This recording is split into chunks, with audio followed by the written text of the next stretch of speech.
Good evening. I'm going to call to order this meeting of the Wendell Town Board of Commissioners. Welcome. We have a packed house tonight. A lot of things are going on, so we have a lot of people interested in watching our work tonight, so thank you for being here. We're going to be led in the Pledge of Allegiance by Carver Elementary School student Sophia Lopez Rodriguez. Can Sophia come up to the front?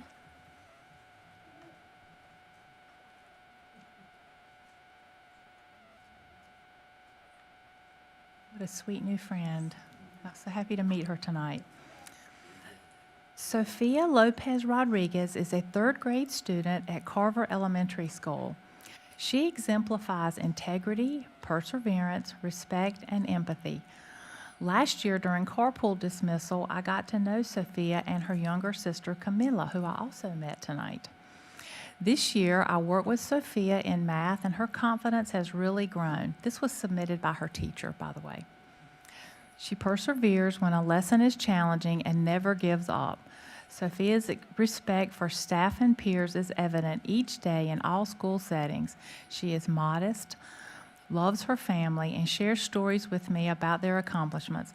It is an honor to recognize Sophia this evening. Sophia, we're so very proud of you. We wanted to have you here tonight and recognize you and tell you how proud we are of you. And she's going to lead us in the Pledge of Allegiance. Go. Flag of the United States of America and to the republic for which it stands, one nation, under God, indivisible, with liberty and justice for all. All right, thank you, Sophia. You can go back to your mom and dad now.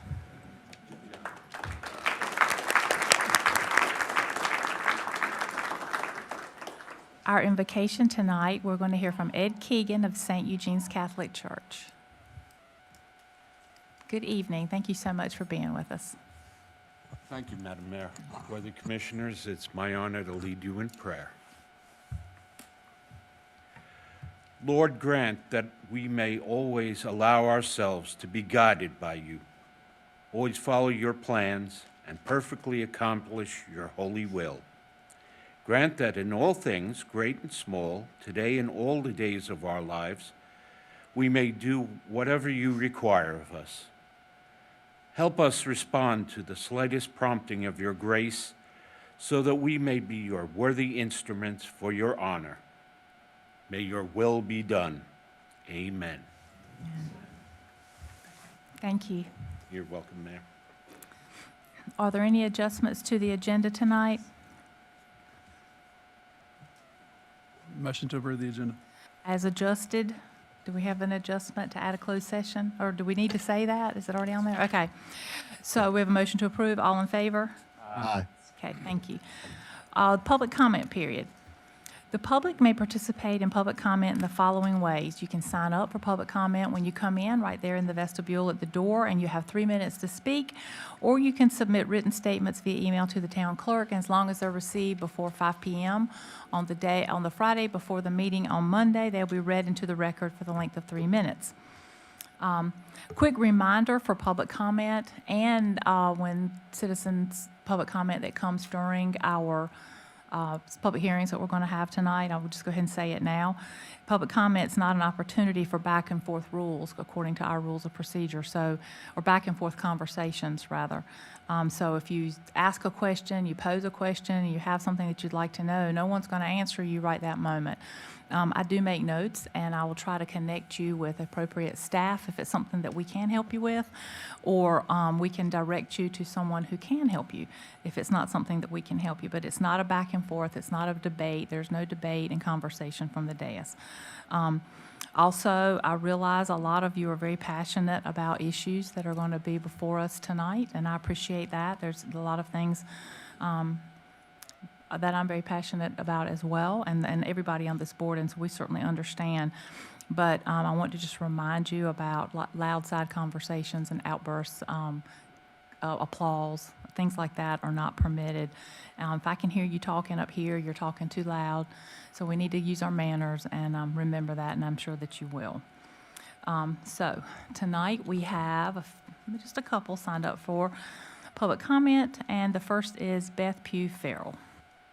And can you please come to the podium and give me your name and address, please? Yes, Beth Pugh Farrell, 205 Trappers Run Drive, Cary, North Carolina. Good evening, Mayor, Commissioners. It's an honor to be with you this evening. I'm Beth Pugh Farrell, and I serve as Chair of the Wake Soil and Water Conservation District Board of Supervisors. Like you, I am elected to this position and want to best serve our county and its communities. For 60 years, the Wake Soil and Water District has worked to conserve the soil, water, and related natural resources of our county. I'm here tonight to share with you that we are updating the Wake County Farmland Preservation Plan, and I look forward to sharing it with you and the town staff early next year. Agriculture has important roots in Wake County, and while our communities have grown, our county still has over 660 farms and 62,000 acres in production. While that may sound like a lot, we've lost 15,000 acres since 2017. These farms help not only support local food security, they also contribute a combined $63 million to our county's economy at the farm level. I don't have to tell you that they're not making more land, and we all need to work together to be good stewards of our natural resources. This includes our land and our water. Neither soil nor water understands man-made boundaries, and our management of natural resources has long-term consequences. I look forward to the opportunity to have meaningful conversation around farmland preservation and ways to best protect the natural resources of our county before it's too late. Thank you. Thank you. The next person signed up is Anthony Benjamin, I believe. And can the clerk, I think you overlooked the light. I'm not doing that just for you, we didn't have it last time. Good evening, Board, Madam Mayor. My name is Anthony Benjamin, 256 Lone Deer Drive. I just come before you again regarding, I did some looking into what we talked about, and the quote that I was given from you guys on this last topic was the question I had some false premises that's not intentional on my part. There are cannabis laws, which is a gray space which has been created by North Carolina State Assembly on our ability to regulate places is not as direct as I'm describing. There's nothing we can do legally about the cannabis dispensary that's coming downtown Wendell. Back in October 2023, the Wake County Public School Board went to Wake County and expressed to them their concern about these places that sell tobacco and hemp strictly. And their planning board actually came up with local zoning ordinances which state the Wake County Board has enacted a development regulation that prevents new stores which primarily sell tobacco and hemp products from opening 1,000 feet, 1,000 feet of schools, parks, and other similar areas. You guys have said that it's not up to you guys. Zebulon has it, Roseville has it, and Knightdale has a local zoning for these shops. I'm not asking you to regulate what they sell. I'm asking you to regulate their proximity. Two different things. Proximity, we control that. They can go to the planning board. This came out in 2023. Like I said, 3 next door neighbors have them. I'm not understanding why this company filed for a permit in July in 2025, and they were able to bring their store across the street from a school. When all of this stuff is out there that we do have the ability to regulate these things. So I'm pleading to you guys again, please look into it. There is stuff out there that states that we can. So please, let's do what we need to do for our community and move in the right direction. And let's not allow this to happen to our neighborhood, because today it's a cannabis dispensary. Next time, it's something else. So let's try to figure out what we can do to prevent this from happening. Thank you. Thank you. Rose, I believe it says Crowder. Good evening. Hi, I'm Rose Crowder. I spoke one other time, and I'm sorry, my printer was not working before I left tonight. Can you give me your address? Yes, 6125 Robertson Pond Road. I'm asking to please vote yes to the Lennar Community, the Haven at Wendell this evening. They are going to be addressing two major demands in the Wendell area. A few years ago, we researched 55-year up in communities for my in-laws, and there was not any in this area that were available to them at that time. This was prior to COVID. And today, I did just a brief search before I came, and I looked on I started on Realtor.com. There's one home in a 55-year up community for sale right now. Then I did a larger Google search, and I was able to locate two, both in Wendell Falls, and one had 140 units, and Encore said that they were sold out. So there are currently, just one house in the Wendell area for 55-year and up, dedicated just for that community. Another huge demand that Lennar is addressing in the paperwork that I received from them is the heavy traffic that all of the recent developments on Roseville Road and Edgemont have created for the Robertson Pond Road. I work from home. I can look out my window daily, and the cars are backing up because they can't get out. They can't turn left. Selling our farm, selling our family farm is a bittersweet for our family, but collectively, I think our entire family sees this as the right time to release the added responsibilities so that my dad and uncle can continue to enjoy the rest of the retirement without the stress of the farm contracts and taxes. In conclusion, I ask that you please give Lennar a yes tonight so that they can move forward and fill Wendell with a new community that will give our seniors more options for retirement living and address the busy intersections on Roseville Road that will improve everyone's commute in our area. Thank you, guys. Thank you. All right, we'll move to our consent agenda. Do we have a motion to approve the consent agenda? So moved. All in favor? Aye.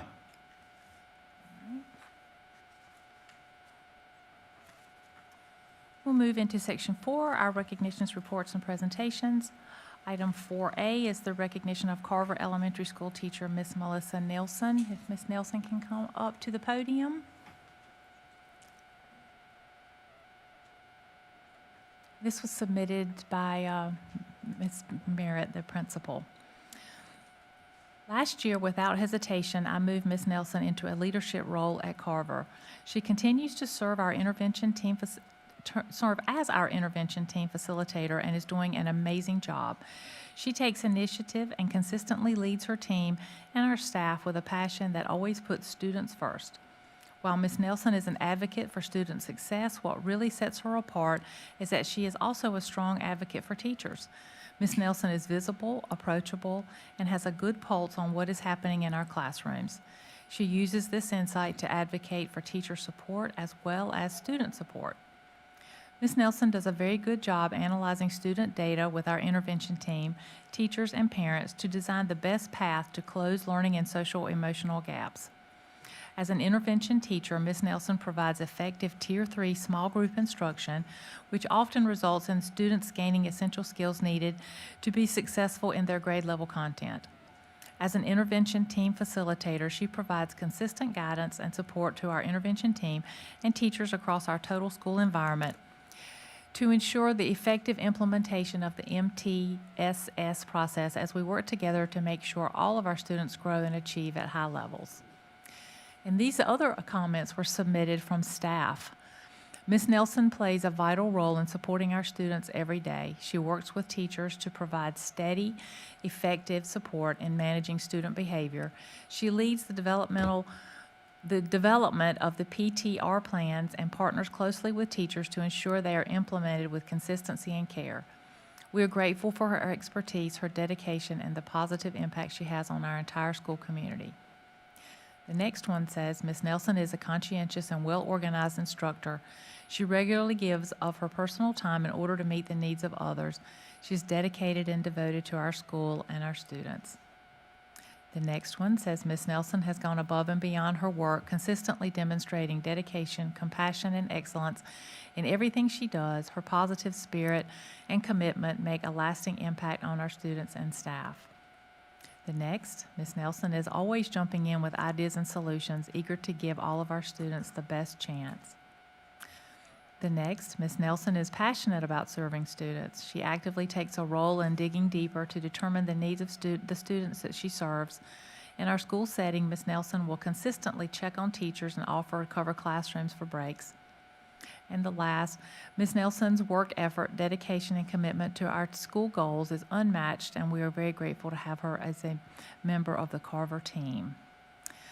I was struck by all the things that your coworkers said about you. That's very nice. It's nice when your coworkers have kind things to say like that, and very complimentary. So we wanted to have you here tonight and recognize you and thank you for all the things you do for our kids in Wendell. So thank you for that. We really appreciate you. Thank you. You're welcome.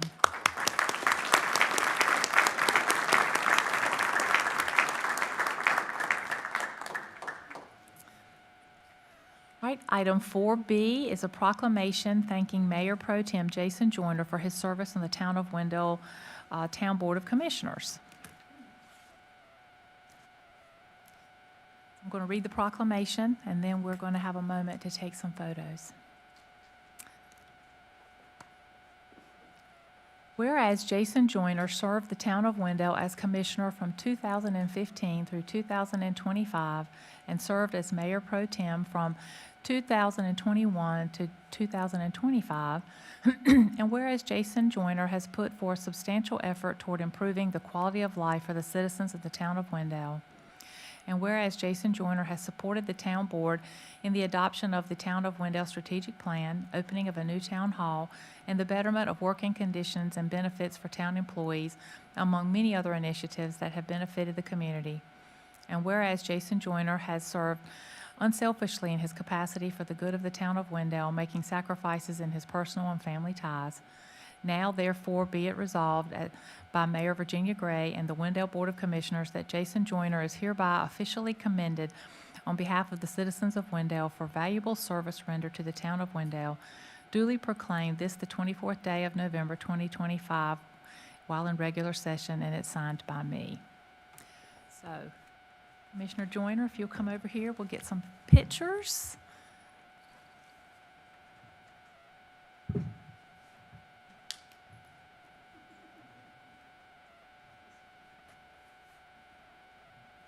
Family.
Do you want to say something? If you don't mind.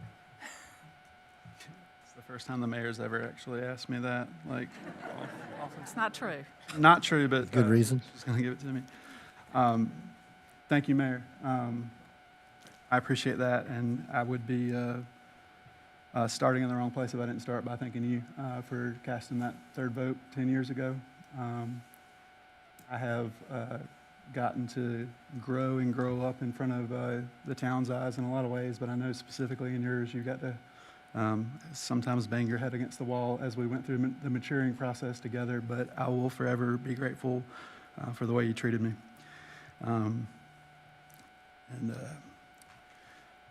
Thank you to the people of Wendell who've trusted all of us with this job, me for the last 10 years, the folks that voted for me, the folks that didn't, and the folks who only remembered my name when you were mad on Facebook. It all kept me honest. There go the notes. I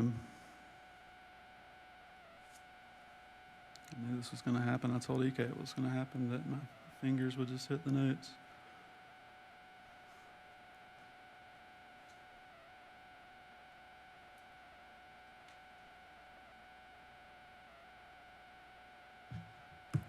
Sorry about that.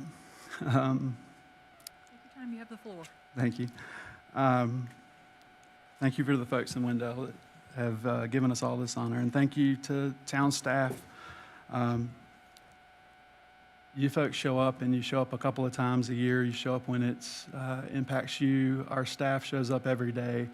And whether you love everyone that's on this board or whether you hate everyone that's on this board, our staff still shows up tomorrow and they still do the job. And if the board was to do something that was to harm you, the people that stand between you every single day in any level of government is the staff, and it's those folks that stand up and decide to come to work again tomorrow, even when you weren't nice to them on the phone the day before, right? So thank you to our staff, and thank you to our amazing staff that has worked hard to build the community that we're in. They take our ideas and turn them into the actual roads and pipes and paychecks and jobs and programs that you see. And I want to thank my family. When I signed up to do this, I stood in front of a different dais and was asked by a commissioner that was sitting right there, Commissioner Boyette, what my intention was, because he knew that the last election had been pretty controversial. And by pretty controversial, he means decided by 8 votes. And what I'd do in 2 years, and I said, I couldn't tell you what I'm going to do in 2 years. And so 10 years later, I can tell you that for the next at least 2 years, I'm going to spend time with my girls that didn't exist when I started this whole process. So thank you to my family that has grown with our community, and I like to think looks a lot like our community and loves our community. If you want to look at what good local government looks like in my book, it's this staff and it's this community, and it's growing in this way and doing it correctly. I came to this role of service from a job at Wake County EMS that I resigned about a week after getting appointed to this job. And in that role, time matters and closeness matters. The things we talk about in these board meetings actually matter. When I look back then and I look tonight, right, if my daughter gets sick, we go to Wendell, we go to Wake Med in Wendell Falls. If my daughter decides after she goes to East Wake High that she'd like to pursue a couple of different bachelor's degrees or a lot of different associate's degrees, Wake Tech's sitting right there. There's a grocery store under construction. Things have changed, and we did all of it while planning and actively building it into the plan. You don't hear us do anything without referencing one of those plans.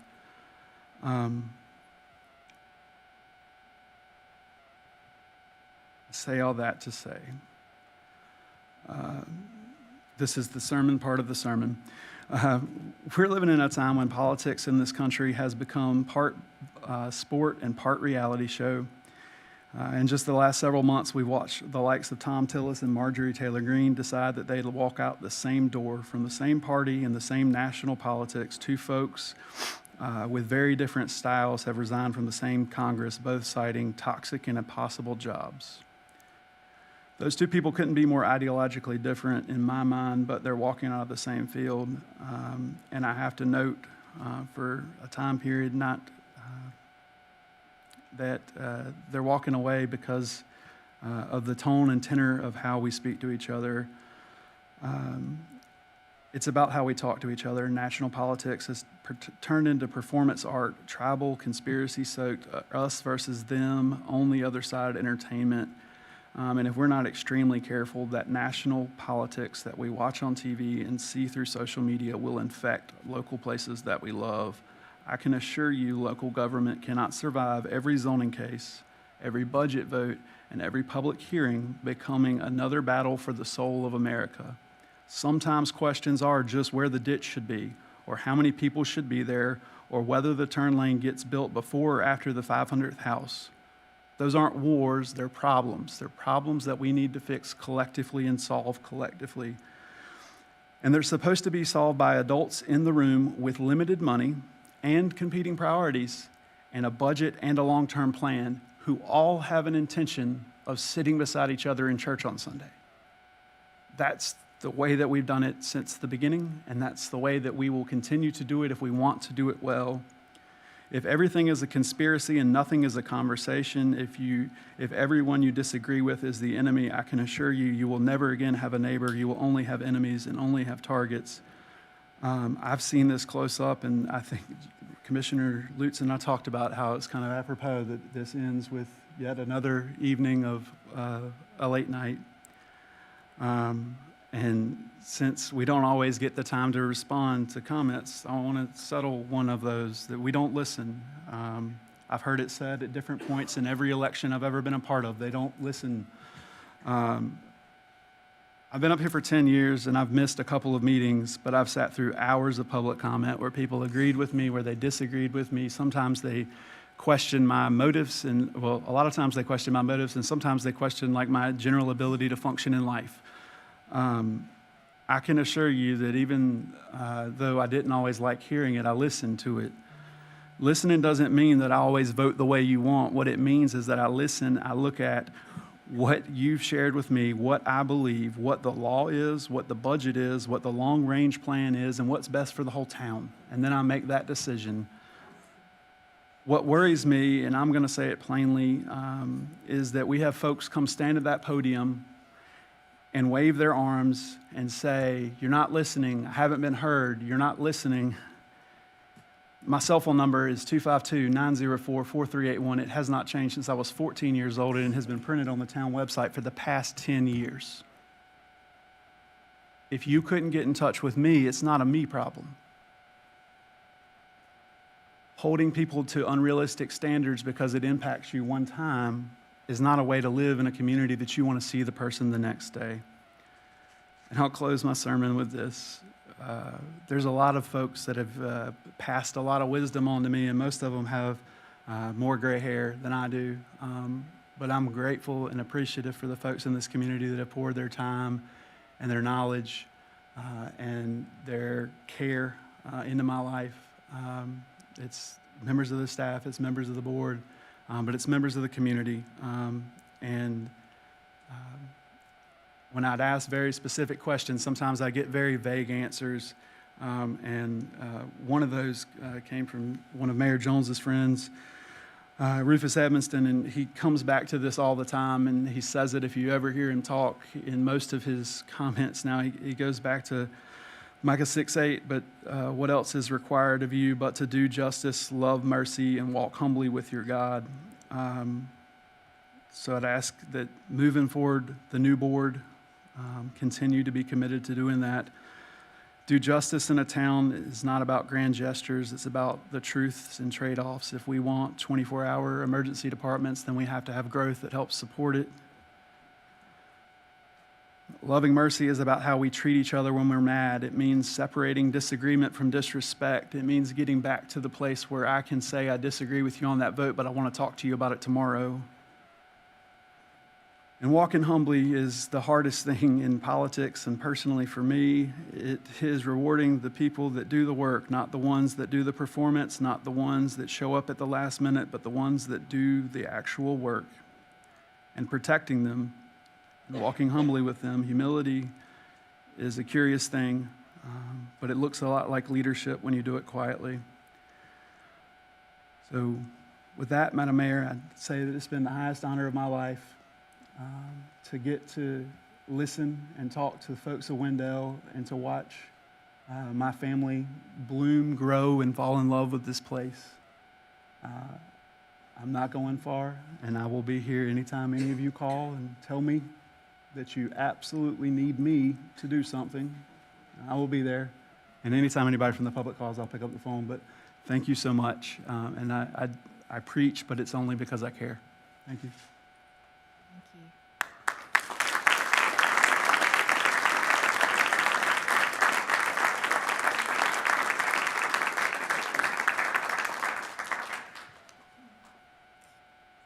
Item 4C is a proclamation thanking Commissioner John Lutz for his service on the Town of Wendell Board of Commissioners.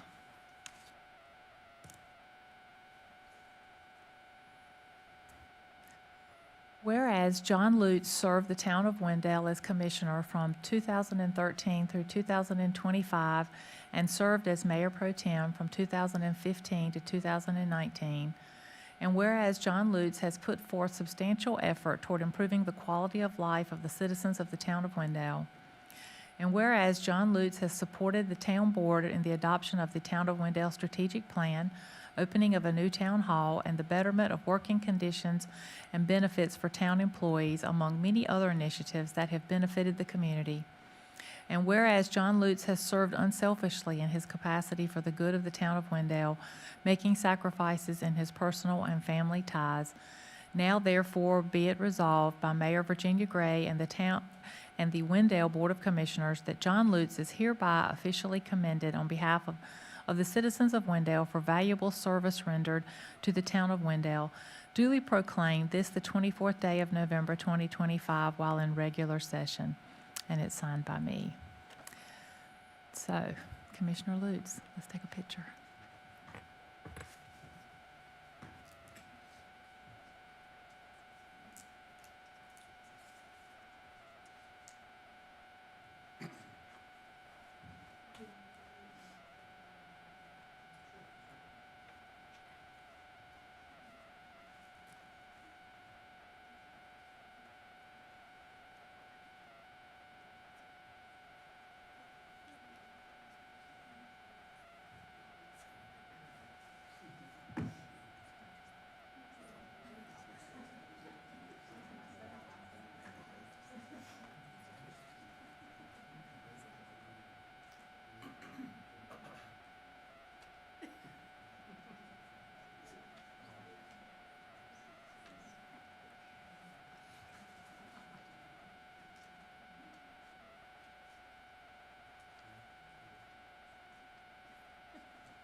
He was discussing a motion to adjourn is always in order.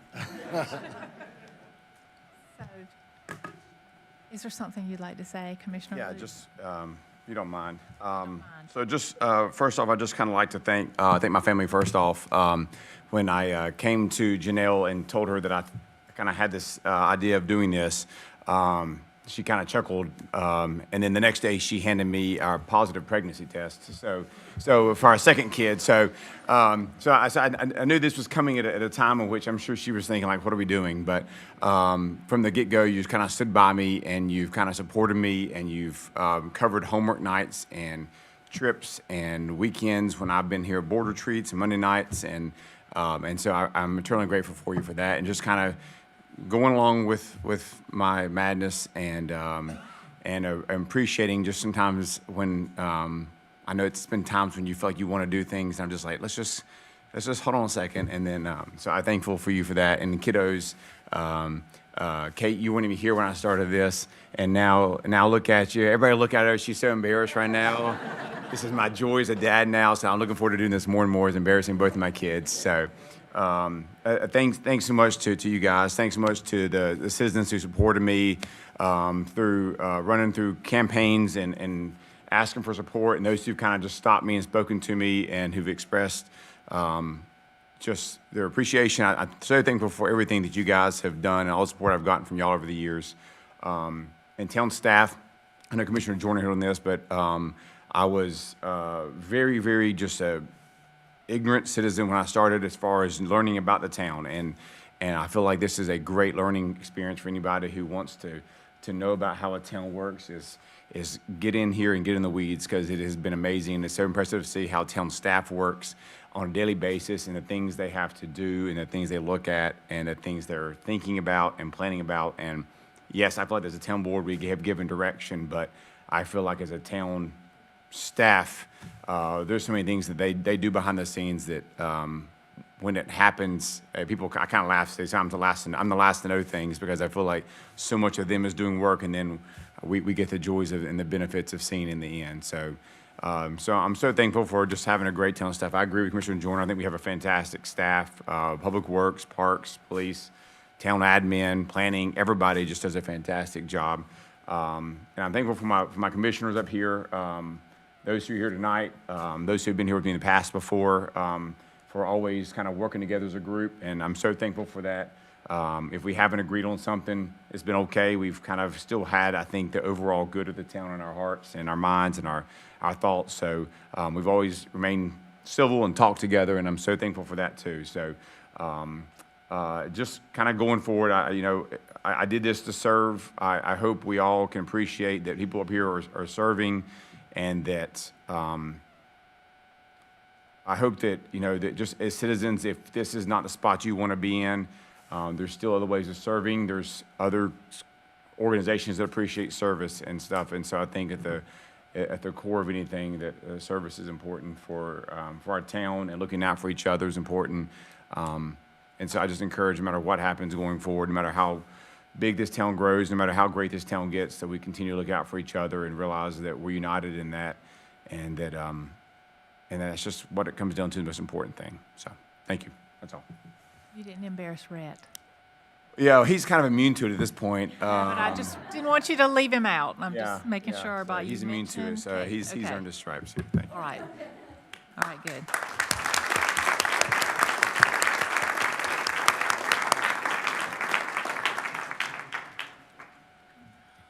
All right, we'll move into item 4D, at the October 2025 monthly financial reports. Are there any questions from the board for the financial director or the town manager? Okay.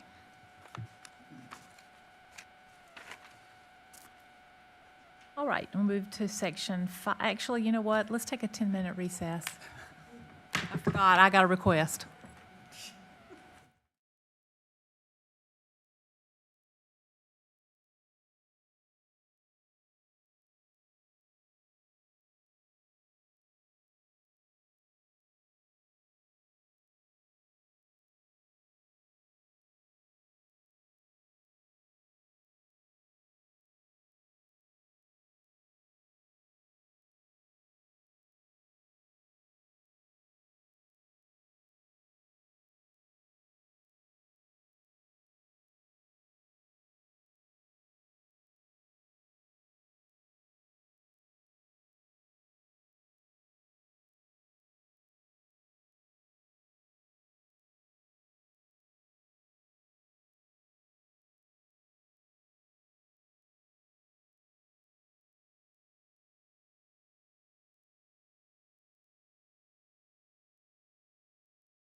We have a long night.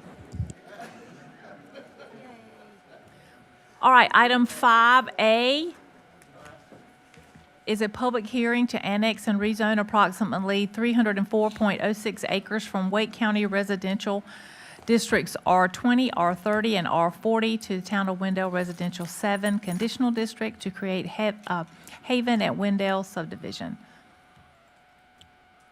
Mr. Coates. Yep, good evening, Mayor and board members. As you just stated, there's a public hearing to annex and rezone the roughly 304 acres into the town of Wendell. We're asking you tonight to hold the public hearing and consider making a motion to the adopt attached ordinance.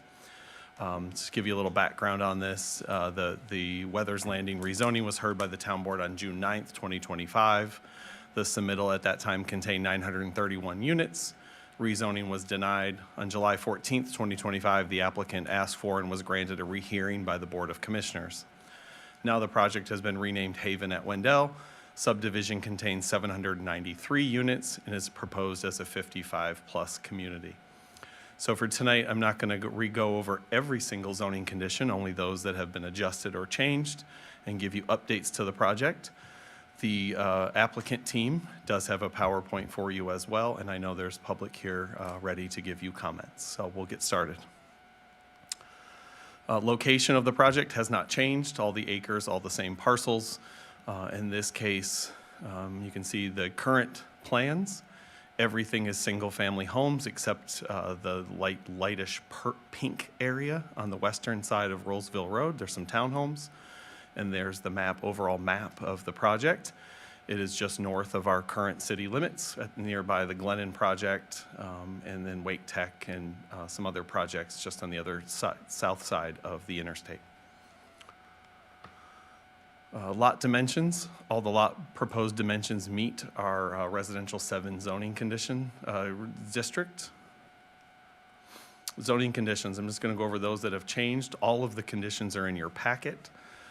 Condition 5 makes reference to the new name Haven at Wendell, and it also commits it to complement a 55-plus population for townhomes that include a 1-story and first-floor master bedroom options. Condition 6 is related to what the age restricted means, and this is straight in accordance with the Federal Housing for Older Persons Act of 1995 and the exemptions for housing for older persons contained in the North Carolina Fair Housing Act in accordance with the provisions of the Housing for Older Persons Act. At least 80% of the occupied dwelling units in the community must be occupied by at least one occupant who is 55 years of age or older.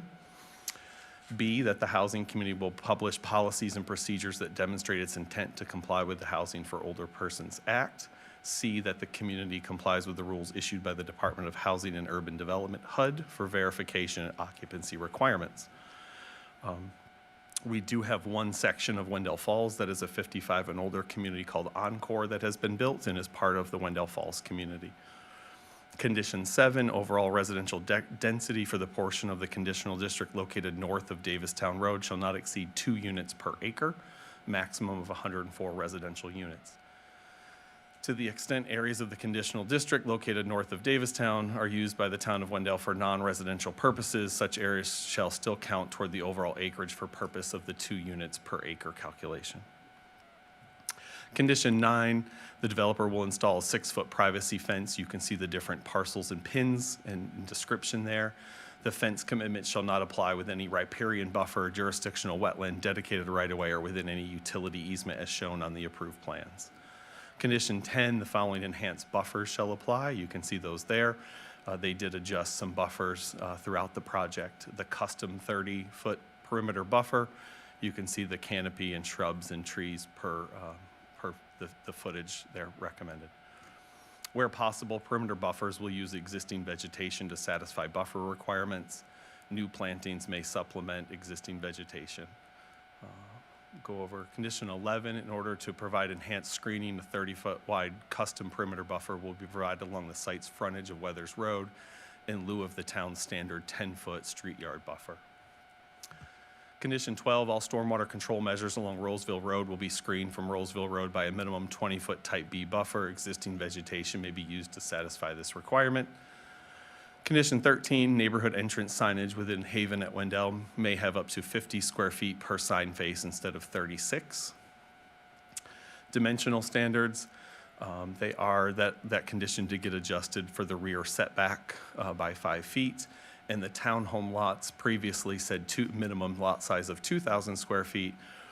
The townhome product did adjust, which was referenced earlier, and so it's a 3,000 square foot minimum lot size for the townhomes. Transportation, the eastern side of Street U may have a block length of 1,600 feet rather than 800. This section of U Street must include a mid-block access easement to support potential future pedestrian connection in lieu of an additional roadway stub. Condition 18, Weathers Road will not be utilized as an entrance to the Haven at Wendell. They adjusted the entrance that was off of Weathers and made a second one off of Davistown. Previously, they were going to give us a fee in lieu for a portion of the road improvements. Now it states for the entire length of their frontage. Architectural foundation of single-family detached homes shall be monolithic slab raised a minimum of 8 inches. It previously said 12. For a 55 and older section, you want that entrance to be a little smoother, and so it's very similar to what Encore has within Wendell Falls. Amenity, open space, stormwater. Condition 33, as reflected in the master plan, the public park option did add some athletic court options as we move forward with that if approved. Condition 35, the post-development stormwater discharge peak flow rate for the property shall not exceed pre-development peak flow rates for the 1-year, 10-year, 25-year storm, and 50-year storm events at points of analysis where runoff leaves the property.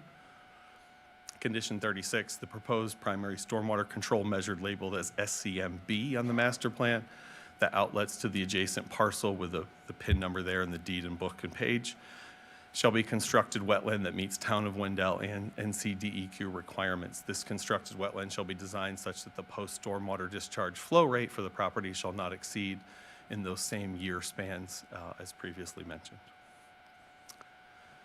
Condition 37, a minimum of 75% of the dwelling units shall utilize disconnected impervious surfaces. Permitted disconnected impervious surfaces on residential lots include, but are not limited to, roofs that drain to pervious surfaces instead of draining directly into the stormwater control infrastructure. Condition 38, along the limit of disturbance adjacent to any regulatory watercourse, the developer shall install double silt fencing prior to any grading or construction. Condition 39, if allowed by Wake County, flocculants will be incorporated into the erosion control plan to reduce turbidity of runoff during construction. Condition 40, for any of the stormwater that outlets to the adjacent parcel they're referenced, there will be no net increase in the runoff volume from pre-development to post-development conditions. And for condition 41, any stormwater that outlets to the adjacent parcel, there'll be a reduction in the peak flow by 15% from pre-development to post-development conditions for the 100-year storm event. And the applicant will be going over some of those as well during their presentation. Buffers, you can see there's a wide variety. Some of those did change into 30-foot custom buffers. There's a custom 40 and 50-foot buffers as well. So you see they did adjust quite a few buffers on the project. Open space, proposed development plan needs to meet a minimum of roughly a little over 1.3 million square feet of open space. They're providing 1.5. They're still including the 10-plus acre park that will be town-owned and operated. The development does have 7 improved open space areas, 4 active open areas as well. Main amenity includes clubhouse, pool, playground, patio, and sports courts.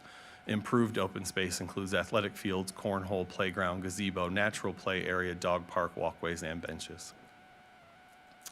Streams and wetlands, there are 2 existing ponds on site as well as several new riparian buffers, and those are all shown on the plans. Transportation. So when the project got adjusted to a 55 and older community, the traffic counts actually reduced by about half, a little more than half. And so the projected trips, instead of roughly about 8,000, went down to 3,400.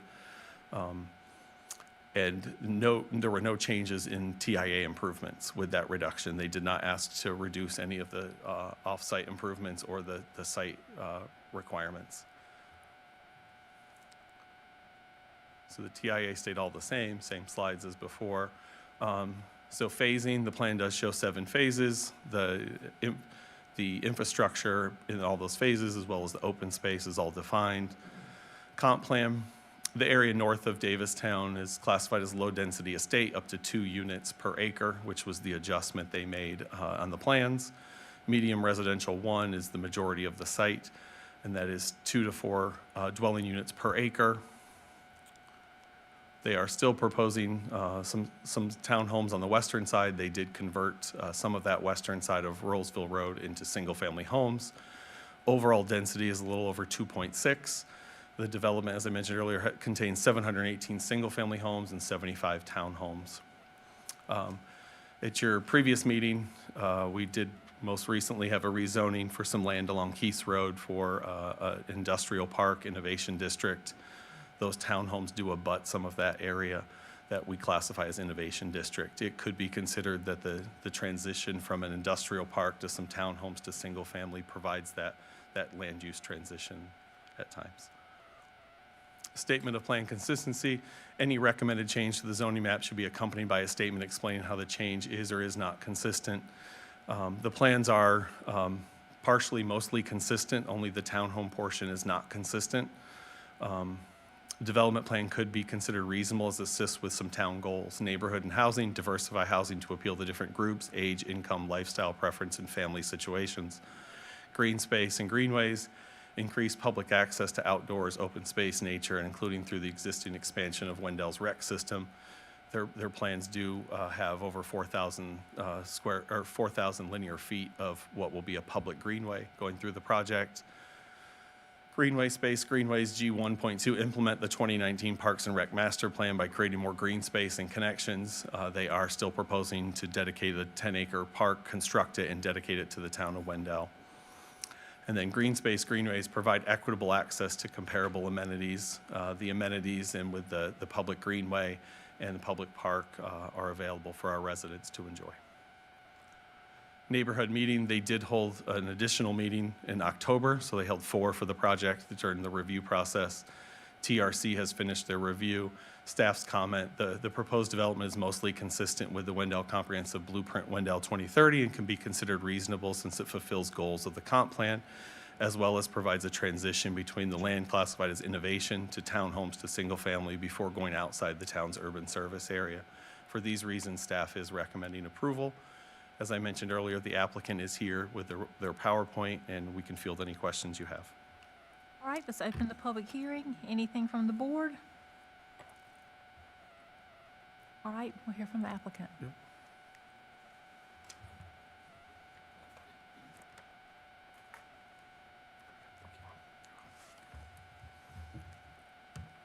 Good evening, Mayor and Commissioners. I'm Collier Marsh with Parker Poe at 301 Fayetteville Street, and I want to have Tucker start for us. Good evening, Madam Mayor and Commissioners. My name is Tucker Ennis. I'm with Lennar. Address is 1010 Sink Street, Morrisville. I just wanted to come say thank you for giving us the opportunity to come back and be heard again. It's allowed us to go make some big changes that we think will create a much better project. And I'll let Collier and the team explain in more detail, but we are doing a lot of things that we don't typically do. We're doing some things that we've never done. But we do think this is a special project and that it deserves some special attention. So we've worked very hard. We're very proud of it. And we hope we earn each of your support tonight. So thank you for your time. So we are now here before you with what is being called Haven at Wendell. It's not just a name change, though. The name change is symbolic of a totally different project, different target market, and changes throughout. And so Tucker's thanks are in order, and we appreciate the board giving us the opportunity to come back. We're going to show you tonight that the process that your code allows to allow a petitioner to make substantial changes works.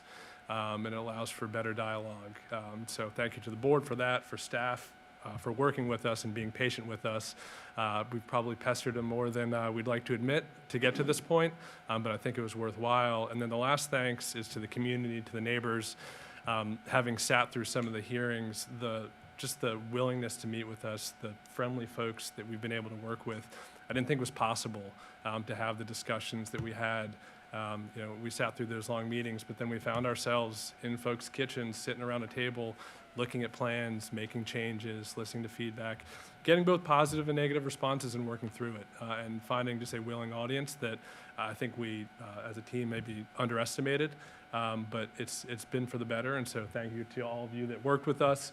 We hope that we've earned your support, or at least have reduced your opposition in some way, and you feel better about what we're proposing tonight.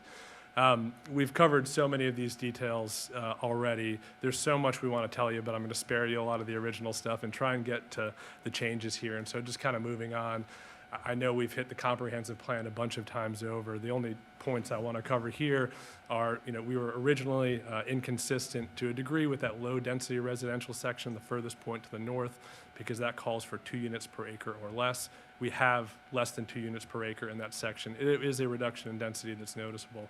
Similarly, that innovation district has begun to materialize, and so I think that really further supports the need for some level of transition, though we did scale back the townhomes in this project, and I think, as we'll show you, calling them townhomes doesn't really do them justice. They're a new product type, they're large, they're really just a more secure senior housing product. And we've seen, and we're realizing all of the development in this area where it felt like it was satellite corporate limits. In just a couple months, we're now pretty much contiguous at this point. The Wake County Comprehensive Plan called for this to be residential, and they did just go through their small area plan process for this area and reconfirmed within the last, call it 60 days, I believe, this is envisioned by the county to be residential, not to be agricultural. The density suggests it should be in the town of Wendell and it shouldn't stay within county jurisdiction. Timeline-wise, this was a project we worked hard on to get to the original board hearing in June with 8 submittals, 3 neighborhood meetings, 2 planning board meetings. Didn't go the way that we had hoped, but we understand why as this has gone on. And so I want to tell you what's happened since then. So after that June hearing, we regrouped, we met with folks. We have the green of these meetings on the top that we had stakeholder input meetings. 4 blocks there doesn't do it justice. I'd say we've probably had about 50 different meetings with different folks since June, both in person, virtually on the phone, a number of different touch points. So we've gathered feedback. We had a request for a rehearing where we promised to make substantial changes to the project, and we've made those and more. We did finally resubmit in October. As you'll see, a lot of stuff may look familiar, but as my engineering team has told us with McAdams, every line was redrawn. This is redesigned entirely to address the feedback and to come up with something better. We had a 4th neighborhood meeting after we resubmitted where we sent notices out. We brought folks back in, invited folks to the community to get feedback. And while I don't want to speak for neighbors, I felt like it was substantially more positive than we'd seen in the past. Had lots of folks come up and thank us afterwards. I'm sure there are folks that still have reservations, but it felt like some of the changes were being recognized as being for the best. Resubmitted a cleanup submittal and then continued to meet with neighbors, including through the last week. As some of you all may know, we were on site with the Parkers. Appreciate them allowing us to come out and tour the property. We found ourselves wondering how Jim got across stream banks that we couldn't climb across, but I think we've reached a good point with them and hope that they feel comfortable with where we are in the project and what we're doing to address their concerns. So here we are tonight to tell you all of the things we've done. We promised substantial changes. That's what your code requires. At the petition for rehearing, we said we would reduce density to below 800 units. So we said we would enhance stormwater to the 50-year storm controls. We would add open space. We would enhance buffers. We did all those things, and we've done many more. So this is a summary, kind of high level of the changes that we've made in the project since you last saw it. Density has been reduced tremendously with this project. So we went from 931 units to 793. The drop in 138 units, we kind of crunched some numbers to figure out really what that meant from the start of the project. That's in the neighborhood of about $60 million in sales revenue that was dropped at that point to make that density reduction. Now we've tried to find ways to gather more value out of the project since then. A lot of that just comes with superior products. But there was a substantial hit to the project that took a lot of creativity to figure out how we can have something that's still successful. And I think this age restriction that we'll get to helps us achieve a lot of that. Townhomes, I think, were one of the least favorite product types from the community, just concerns about the density and the fit, especially as you go up Rollsville Road and how much different it is. And so we reduced those by 100. We added in single-family products. Then really to call what we have townhomes, your typical townhome just isn't fair. They're much larger, so we went from 20 to 20 and 22-foot wide units to 30 and 34. One of them's an entirely new product that was designed.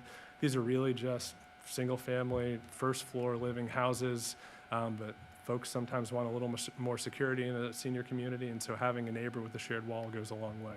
So that's what these units now accomplish. Density's down, open space went up, lot sizes we pushed to the higher end of what we were proposing in a number of ways. We address neighbor-specific concerns, and I'm going to work you through the map to show you what happened here, but we sat down with a number of folks with our plans, said, tell us what your concerns are, tell us what you can do. They pointed to areas, and we made the changes. So that means there's the less density on the northern section of the site. We have wider and enhanced buffers throughout the entire site. There are certain areas we'll show you where we just took out sections of houses. So where you might have had a buffer, now we've got an open space next to it just to create that extra breathing room, to create a kind of more, I think more welcoming vista for folks that live near here. And then we also removed and relocated some street connections where some of our connections were pretty impactful to folks, and worked with staff to ensure that we still had the right level of connectivity that you'd want with a well-designed neighborhood. The age restriction's a major game changer for how this neighborhood functions within the surrounding area. It also just changes our design and our goals here. Our community amenities go way up because you want to create a true central point for the community with kind of programmed activities, a real clubhouse, real events, really much more significant amenities with this neighborhood. Quality goes up here, new product types. Every single home that we're offering is not one that would have been developed with the original project. All new offerings, think first floor bedrooms, first floor bathrooms. When you have second floors, it's usually guest space. To ensure that the neighborhood looks good, stays good, attracts the right folks, and addresses community concerns about what's going to happen in 10 years, for this community, the HOA is going to end up maintaining all the yards and landscaping and townhome exteriors. This is also kind of at odds. We've heard concerns about rental communities and things like that. This HOA wouldn't function as a rental community. The age restriction wouldn't function that way. It just kind of pushes us into a different category that I think neighbors like those changes. The change in traffic is pretty significant here, and I'd rather wait just to show you how significant, give you the numbers. And then reduce impacts on municipal services and infrastructure. You're going to have fewer people per household here. They're not using the same amount of utilities and things like that. It is less impactful. And one of the most significant is I recall a neighbor commenting on the impact of schools being at capacity. Well, at least with this neighborhood, it's not going to be a concern. There's going to be very few children living in it, which isn't, you may have differences of opinions, but to address those specific concerns, I think that's important. Stormwater, you're going to hear an awful lot about tonight. So I'll just kind of leave it at that we have very significant stormwater controls. We've addressed them from about 5 different angles, and I'll save some of those details for later. But the star at the bottom is important because we added all these commitments. We dropped all of that revenue with the reduction in units. But all of the original commitments, all of those public benefits we offered, those remain. So we had to figure out a way to give you everything we were promising and then some, and we've achieved that.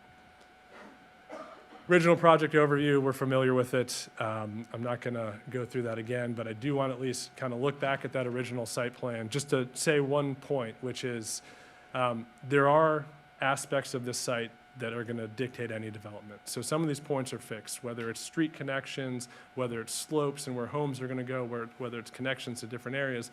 Those areas are kind of fixed, and some of those points dictate how design works. So when we get to the new plans, the overall layout may look and feel different, but as I mentioned before, every line has been redrawn. It's a different project.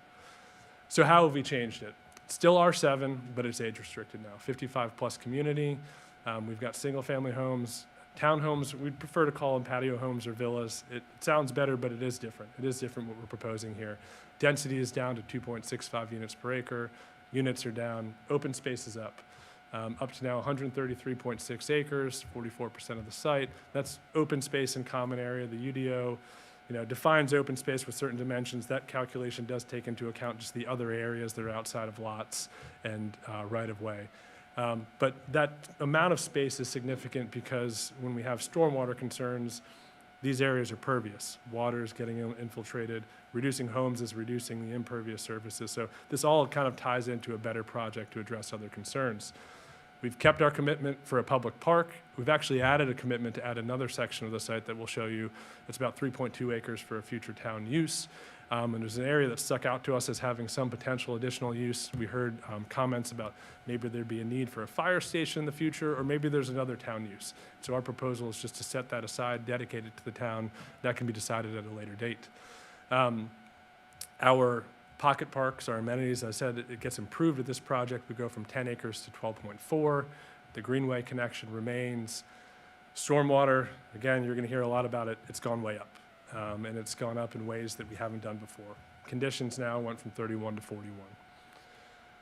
So this is the new concept plan. And so the different colors show the different product types that we're offering here. So each color represents a different type. Just a couple of things to point out to orient you. At the upper kind of left-hand side of the project, you see potential public use. That's that 3.2 acres that we propose to dedicate to the town. Continuing down, we still have the 10-acre pocket park, the main amenity in the middle. And overall, there are far fewer homes than there were before, but we're achieving what I think is a superior project. But what are these changes? How do they make a difference here? Our age restriction, that condition is straight from the Federal Housings for Older Persons Act. So essentially, there are requirements or the laws, the Fair Housing Act, that say you can't set aside housing for certain classes, but there's an exception for senior housing. And so our condition just mirrors the language from that exception as to what you're supposed to do to meet the requirements and still comply with fair housing requirements. But it changes the neighborhood entirely with new home options. Everyone's different. All the floor plans are different. We're going to have first floor living, larger lots. We push to the larger end because we have those first floor bedrooms and you want a larger footprint. We have one-story housing, and the townhomes are much bigger, 30s and 34s, not 20s and 22s. It's a big difference. Our amenities are much bigger, and I'll just show them to you next. And I already talked about how municipal services, the impacts are less. Traffic, also less.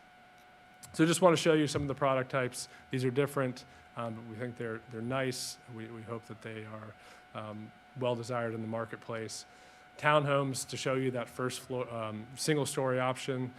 Really, again, these are 34 foot wide. They're the size of a regular single-family home, but you've got a shared wall with a neighbor. There's a certain, clientele in the senior community that wants neighbors next to them. They want that proximity and that security, and that's a need that this fulfills that's not available in Wendell today. And then that two-story option is a new product that we've created for this project. That second story is really guest space, so that your kids, your grandkids can visit you. So I want to work our way around the community to show you how things have changed. Again, we were fortunate enough to have neighbors that were willing to give us direct feedback. And so we sat down and looked at plans, and they pointed what they liked, what they didn't like. We made changes and brought it back and got more feedback and adjusted. And it's our feeling that we addressed all of those concerns as best we can. So we're in the upper left-hand corner now. We are in proximity to the Candlewick neighborhood to the north. Mr. Strickland, who we met with, he's right kind of at the bottom of the page across from the intersection. And so we worked with those folks to figure out how we can address concerns that they had. For Candlewick, we're pulling things away. We pulled away a street that came closer to their community with housing there, and that's where we have that area set aside for a future public use, because it's separate and it could be put to good use for something in the future. But then we added additional buffering on our side of that power line easement, pulled everything away. We had folks that talked to us about concerns about the Rollsville Road view shed, and hey, you're putting stormwater ponds right on the road. What can you do about that? One, we pulled one of them out. Two, we added conditions to have enhanced screening on those so that they're more attractive from the street. And so as we work our way to the intersection there, that corner, we also removed an entire section of houses, created a little more breathing room, especially directly across from Mr. Strickland's home. I think it's just more scenic. You'll have a park, you'll have a nice little open space, and it just creates a little more space in that location. Density is way down in this section. Again, we had to get to less than 2 units per acre, and I don't think you have to squint too hard to see how many fewer homes we have there. Also at the top of the page, there's a street stub closest to the Candlewicks community's well. That was never actually going to be physically able to tie in, but folks had concerns about security and could someone go down there and mess around with things. So we just pulled that off to make it clear that you wouldn't be tying in and there wouldn't be, an enticing point to go and trespass on that community well there. Working our way around what I think of as kind of the core of the housing of this community. So we have the Davistown Road and Weathers Road intersection in the upper left. Couple things we did here. First, we have enhanced buffers along Weathers Road, enhanced buffers on that eastern boundary, and then we pulled the housing kind of in that upper right-hand corner back to create more breathing room even beyond that 50-foot buffer we're including there. We also removed our connection to Weathers Road. So we previously had, where we would have that connection, we would only pave to the west from our point. I've now driven Weathers Road plenty of times, and it's a straight shot gravel road. It almost invites people to turn down there and kind of explore where they shouldn't be exploring. And so I think it makes sense to pull that out and relocate that connection onto Davistown Road. And hopefully that goes a long way to address folks that had security concerns, trespass concerns for our neighbors that live down around that corner. Continuing around that corner, this is kind of the northeast corner of our project. The Cozart family property is just at the top right of your screen there. We made a number of changes in here just to kind of create a little more space, a little more breathing room. You can see on the original plans, we had a street stub coming up to their property, and we had homes that kind of made their way around the densest part of their forested area. And so what we did is just pulled that all back, created a little more separation, and then where our houses get kind of in that stem going to the upper left corner of the page, we put larger homes there in that location. That was just something that pointed to and said, hey, could you at least put some bigger lots here? And it made sense. So we made those changes as well. Again, you continue to see kind of lower density and more space. Working our way down to the southeast corner, big changes here have to do with street connections. We heard from Mr. Jones and worked with him as well. As you may recall at the last hearing, we were looking at the street that kind of goes right next to his property, an entrance to our neighborhood. What can be done there? At that point, we were looking at, can there be a fence? Can there be a wall? He had asked about potentially like noise reduction and things like that. We didn't really have a good solution other than the obvious one, which is to just take a street away from his side yard and rely on a different street location for our main entrance there. Required some coordination with Wake County Schools and the DOT, but we did work with them to ensure that that would operate safely and effectively. So we were able to pull that connection away and also pull the street stub that was closest to the Jones property out and have a stub further to the north. Finally, there's another street stub kind of page upper left here to the rear of another property that we pulled out as well. There's no real likelihood of a connection in that spot. Then last, getting to the former exclusively townhome pod, it has now changed to be quite a bit different. So again, I think the nature of some of the concerns are just kind of what's it going to look like driving along Rollsville Road. And so we tried to think about that across the entire corridor. So we added single-family homes to this area where they weren't there before, right up along Rollsville Road. And then our townhomes, our villas, our patio homes, what we at least like to call them, they're kind of pushed to the back near that recently improved project in the Innovation District. The main amenity is much larger now. As I said, we want this to really be a true gathering space and not just a little pool with a changing room. So it's gone up in size. It continues further east. And to zoom in on what we have here with this main amenity, you have a much larger clubhouse, larger facilities, a number of rooms included within it, larger pools. You will have a dog park. You will have an amphitheater. There's cornhole. There's pickleball. There's walking trails. There's the greenway that wraps around the ponds. It's a very substantial main amenity. I think a really true central feature. What I think is really cool about all of this is that it ties into the public park to the northwest. You've got nearly a mile of greenway going through it, so you've got a strong central core, then that greenway takes you to all these places, and eventually out to potentially a future Wake County park. These are renderings from another Lennar senior housing community, not from this project, but just want to share these to show you the scale and how that's changed. Again, this isn't just a small pool with changing rooms. This is a true clubhouse with gathering spaces, with offices, with a fitness room, all the things so that people will actually come and use it and spend time together. The public park has remained. We didn't backtrack on any of those commitments. The town is getting a turnkey park from Lennar, designed, constructed, and delivered. And this is the original renderings from that prior project. Again, we haven't changed anything with this. Zoning conditions, Brian went through these already, so I'll spare you going through all of them. But we did add an age restriction. We have our density restriction north of Davistown Road. One area where in theory we're scaling back a commitment is just to make our homes more accessible with that 8-inch elevation instead of 12 for seniors. And then again, tons of stormwater commitments that I'd rather have the experts talk about. On Weathers Road, we're just paying as if we were paving that road, but paying that to the town instead of paving it. So to get to stormwater, I think we've made a lot of progress. And again, I thank the Parkers and I thank others that have worked with us to help us understand concerns and do something that folks haven't done before. But there are a couple of ways that we address it. And I think we focus on performance standards often, but there's a lot of site design that's gone into how we can make this project more compatible with the surrounding area and the everything that's downstream, including the mill pond. So from a site design perspective, how are we addressing stormwater? How are we being sensitive to the agricultural uses near us? We increase our open space. We increase pervious area where water can actually infiltrate and not just get directed into the stormwater outfalls. Green stormwater infrastructure is incorporated throughout, so it was included originally in the public park with educational signage to point out why that's important. We also, the stormwater pond closest to the Parker property, it's called SCMB. That's a constructed wetland, a form of GSI. And then another type of GSI we're including here is this disconnected impervious surfaces. So essentially what that means is when you have rainfall on your rooftops, oftentimes what builders now do is they just collect it in the gutters and put it right into the stormwater system and out with no opportunity for it to actually infiltrate. So we're making sure that you actually put it out into the yard, put it into areas where it has that opportunity, as opposed to just piping it all out and leading to a volume issue down line. We added vegetation and buffering along stormwater control measures by removing that entrance onto Weathers Road and the pavement, and where they have gravel instead. We've eliminated some stormwater impacts in that area.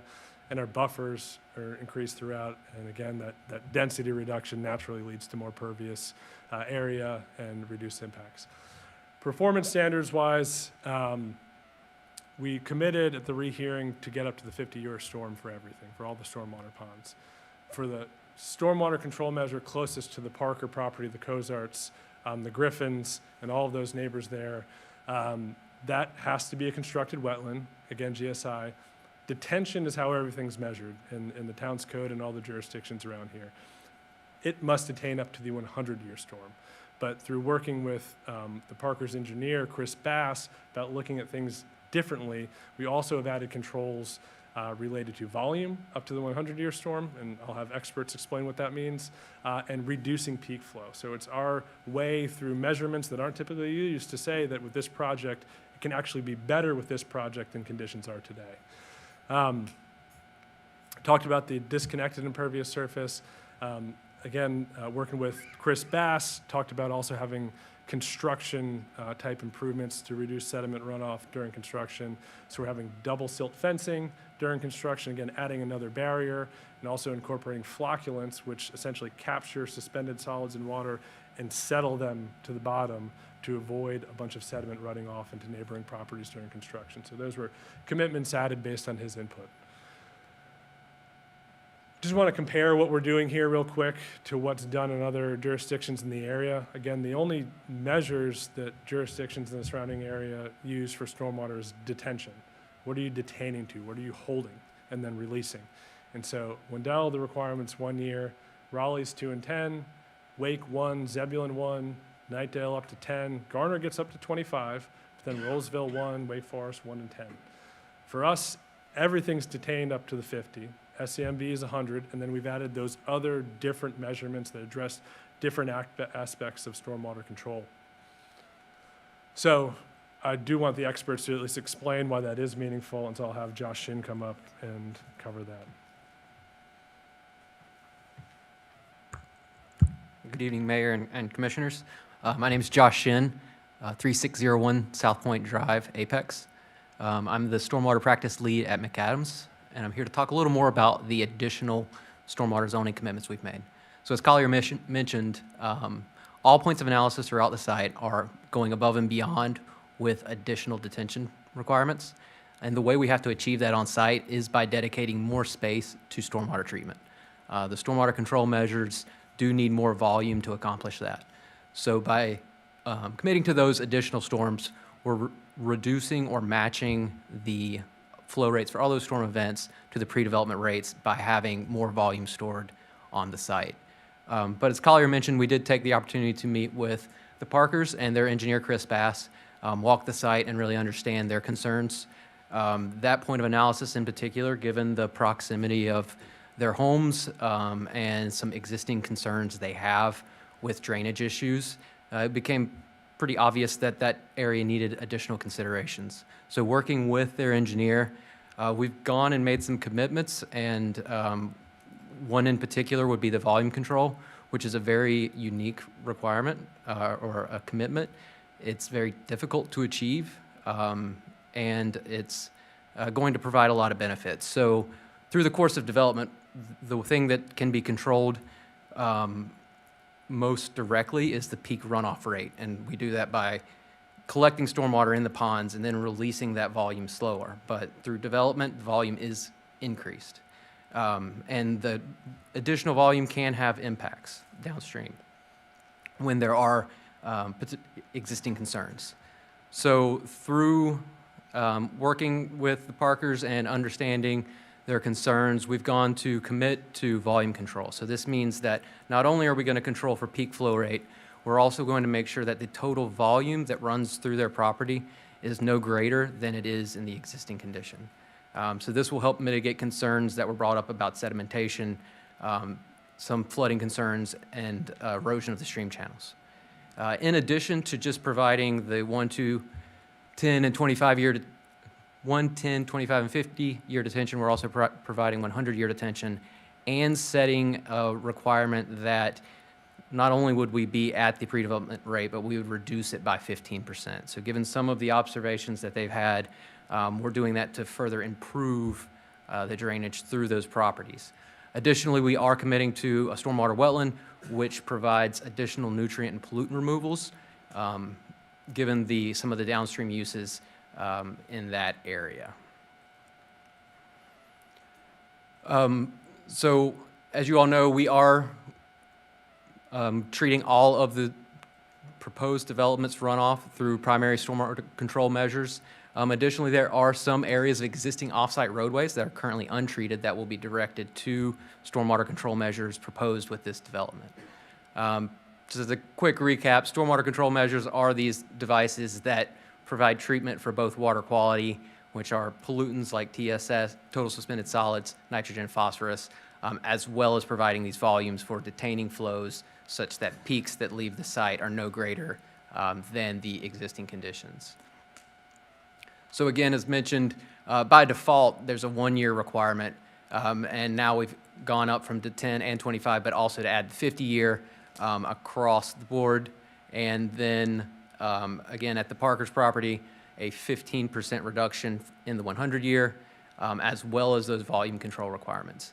Additionally, there are the GSI measures associated with the park, enhanced erosion control considerations with the double silt fencing and the addition of flocculants, and overall improving stormwater conditions by reducing density, increasing the amount of open space, and promoting additional infiltration by committing to an amount of disconnected impervious surfaces.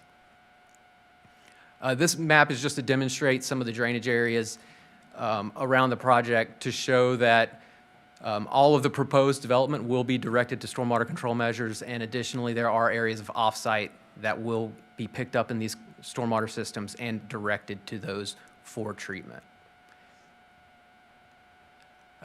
Just as a quick demonstration, so the size to maintain just the 1 year, the stormwater control measures do get larger in basically all facets with taller dam embankments, larger footprints, and deeper ponds overall, So in summary, we are meeting and exceeding the DEQ and town requirements for stormwater treatment. We've taken some extra efforts here to meet with the Parkers to further understand their concerns and to address those through volume reduction, which again is a very uncommon thing, especially in this area of the state, and also decreasing the 100-year by an additional 15%, providing GSI in public parks, the enhanced wetland, and also the additional erosion control measures with double silt fencing and flocculants. Additionally, as part of the study, we would do a downstream analysis for all points of discharge. This is where we'll further look downstream and ensure that the development causes no adverse impacts to any downstream infrastructure. And all development with the site will comply with DEQ, DWR, and the Army Corps requirements for stream buffers, wetland and stream protections, permitting, and impacting per those regulations. All right, moving on to traffic. I think traffic was kind of the most global issue. We heard concerns from everybody in the community knowing about this corridor. And the changes that we've made to the project have the most substantial impact on traffic. And frankly, there's really not a way to get to the outcome of this project without following the circuitous route that we got here, because we're keeping all of the original traffic improvements that the project started out with. That was a 900+ unit development, single family and townhomes, and commitments that were measured based on that level of density.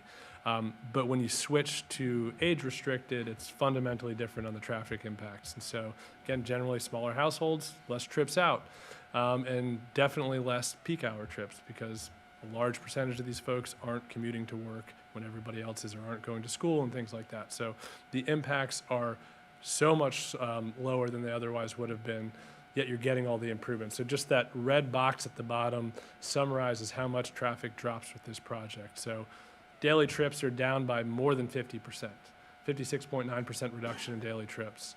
The AM peak hour traffic down by 67.1%, PM peak hour traffic down by 71%. We've got less than a third of the traffic than was originally going to be generated during those times. And again, all of the improvements, because we did not want to backtrack on everything. And so I'll have Nate just real quickly cover traffic and just a little bit on how things get slightly better with delays and things like that. Thanks, Collier. And just to add on to what Collier was just saying about how unique and unprecedented this is to be committing to the transportation improvements for a TIA that was done for double the amount of daily trips, in some cases over 60% in the AM peak hour trips, and 70% additional trips in the PM peak hour. Again, unprecedented. It's almost as if we were to have done a traffic study and they just had double the amount of trips, and tell us how many improvements we need for that. So a significant amount of improvements are being provided that likely would not have been triggered otherwise. So again, just to give you a brief overview again of the traffic study that was completed, there were 6 adjacent developments that we included, their traffic improvements as well as their traffic volumes.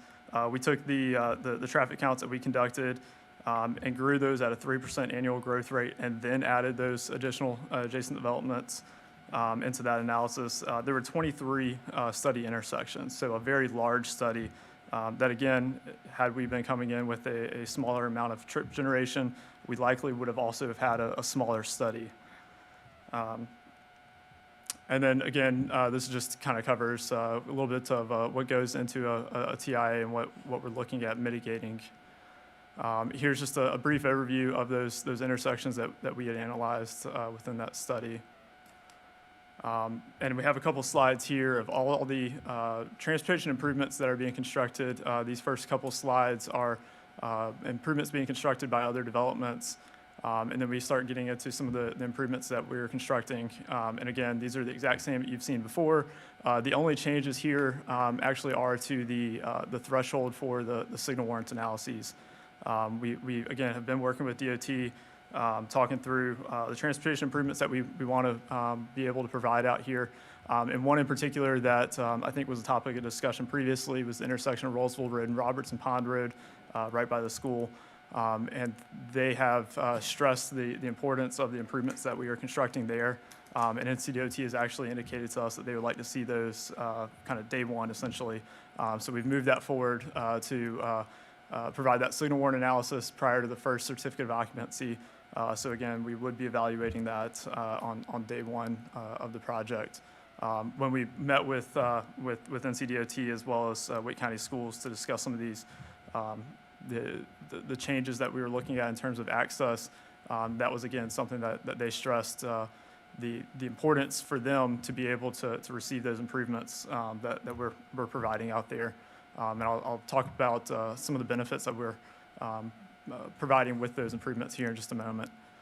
Again, when we're looking at Rollsville at Puryear Road, I believe that was also an area that we modified that threshold. We're looking at providing that signal, the 750th CO. Just to also reiterate, when we're looking at the thresholds here for the commitments for the traffic signal warrant analyses, at any time of our build-out, DOT can tap us on the shoulder and say, hey, go ahead and construct that signal. Whether they've had other adjacent developments pop up in the area that have changed things, they want to see it installed earlier, or whatever the situation may be, they can always expedite these the thresholds here for these signals earlier than what we're showing. Here's just another page of all the transportation improvements that we're providing. So to dive into these transportation improvements a little bit more, I had some of these slides in my previous presentation, but I have updated this with new analysis with our lower trip generation, that just to give you an idea as to what benefit we are providing. So when we're looking at the intersection of Rollsville Road at Davistown Road, without our project and those 6 adjacent developments and all the background growth that we would expect to 2030 conditions, we would be improving the westbound approach there coming off of Davistown from level service E to a level service C. So significant improvements, bringing that from borderline failing threshold to quite acceptable operations.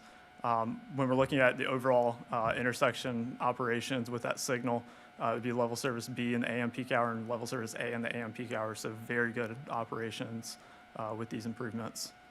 When we look at the intersection of Rollsville Road at Puryear Road, again, we're looking at maintaining level service C for the eastbound approach during the PM peak hour, or in the AM peak hour. In the PM peak hour, we're showing improvement from level service D to level service C. And again, maintaining overall level service B in the AM and the PM peak hour. The intersection of Rollsville Road and Robertson Pond Road, again, as I mentioned, this was a big point of concern for NCDOT to get these improvements very early on. So without our project and those all the background growth in the area, that would have a failing level service in the AM peak hour under those 2030 conditions. Failing conditions with quite high amount of delay, so 450 seconds of delay on that westbound approach.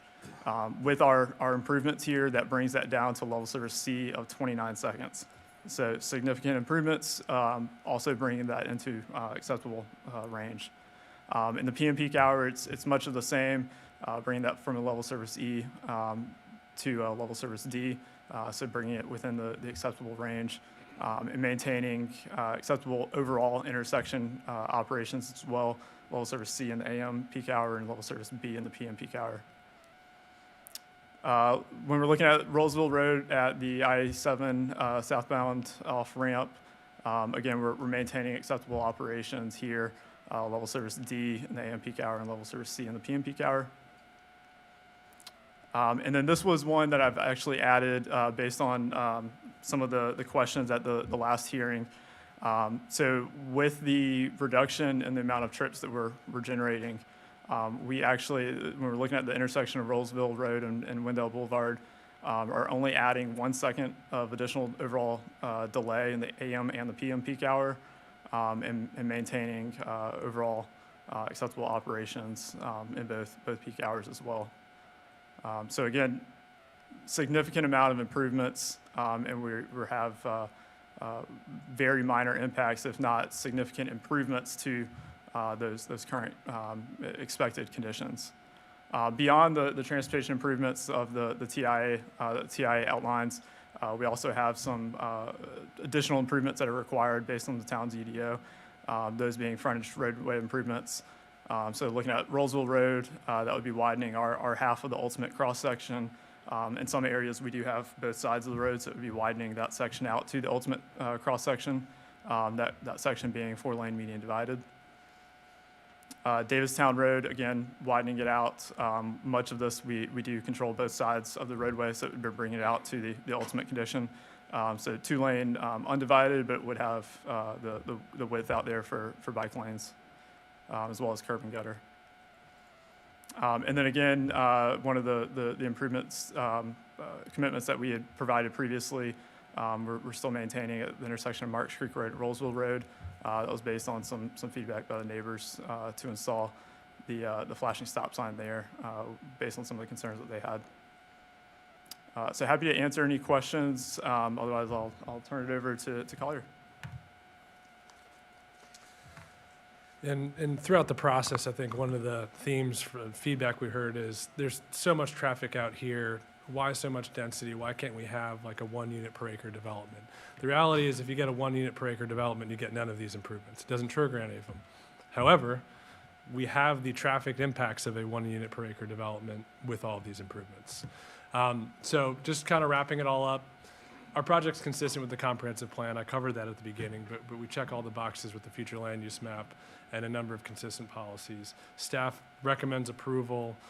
Planning board originally recommended approval, and I think the project has just gotten far superior since that time. There are a number of public benefits. This is a slide I went through in the prior project, but there's a lot of investment that this project is undertaking to the benefit of the broader community, from over $3 million public park, greenway construction, that additional 3.2 acres for a future public use. There's going to be some good public service out in that area. Stormwater controls set the highest of bars. Frankly, I think my other clients will be upset when they see what we've done out here and hope that this isn't really setting the new bar, but perhaps it is. Transportation improvements are substantial. Our off-site costs here are in excess of $6 million. We've got $6 million in utility extensions to bring utilities to this area to facilitate future connections if desirable. And then the age restriction does fulfill a housing need and results in reduced impacts.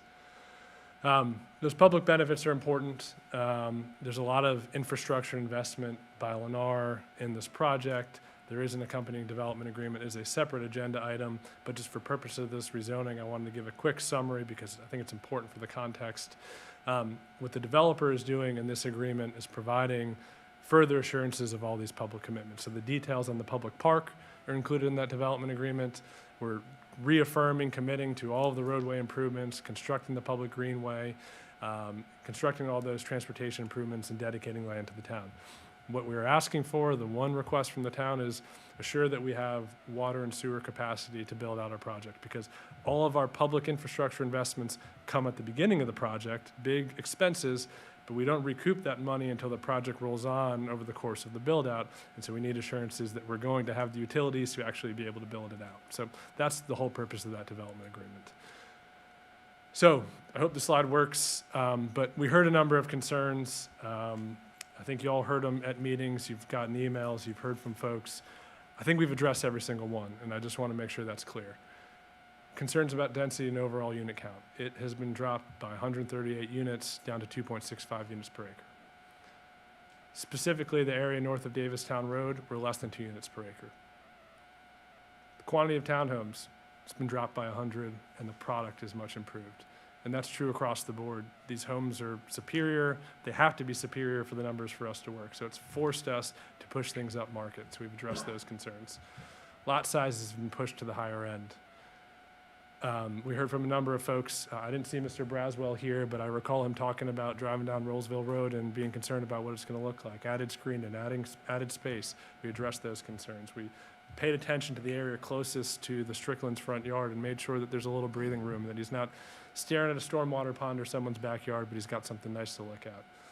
With all of our neighbors that are behind us, we've enhanced, or next to us, we've enhanced the buffers, we've enhanced screening, up to 50 foot in a number of areas and large open spaces and plenty more. Traffic impacts, I think we beat that one. We've covered it pretty well. School impacts, there aren't going to be any. Municipal infrastructure impacts, far less. The units at the northeast corner of Davistown Road and Rollsville Road, I just covered that, but those are gone. We've got a nice open space that complements the park across the street. Buffers near the Candlewick neighborhood have been expanded. We added additional buffering on our side of that utility easement, and we added that larger open space removing street connections. Weathers Road access has been removed. I think that's important for security. It's been corrected. Weathers Road buffers have been enhanced. The units at that northeast corner of the site have been pulled back to give some breathing room for folks that live there. Street connections next to the Jones property are gone. Stub north of the Jones property is gone. Impervious surfaces have been reduced, and we've done a number of things to improve stormwater retention, infiltration, volume, peak flow. We incorporated GSI. I think there was an ask at the beginning of the project to see what we could do, and we've done so much. Erosion control during construction has been added. Stormwater retention, volume, and peak flow controls, we did all of that. So I hope there are questions for us. I think we've covered plenty.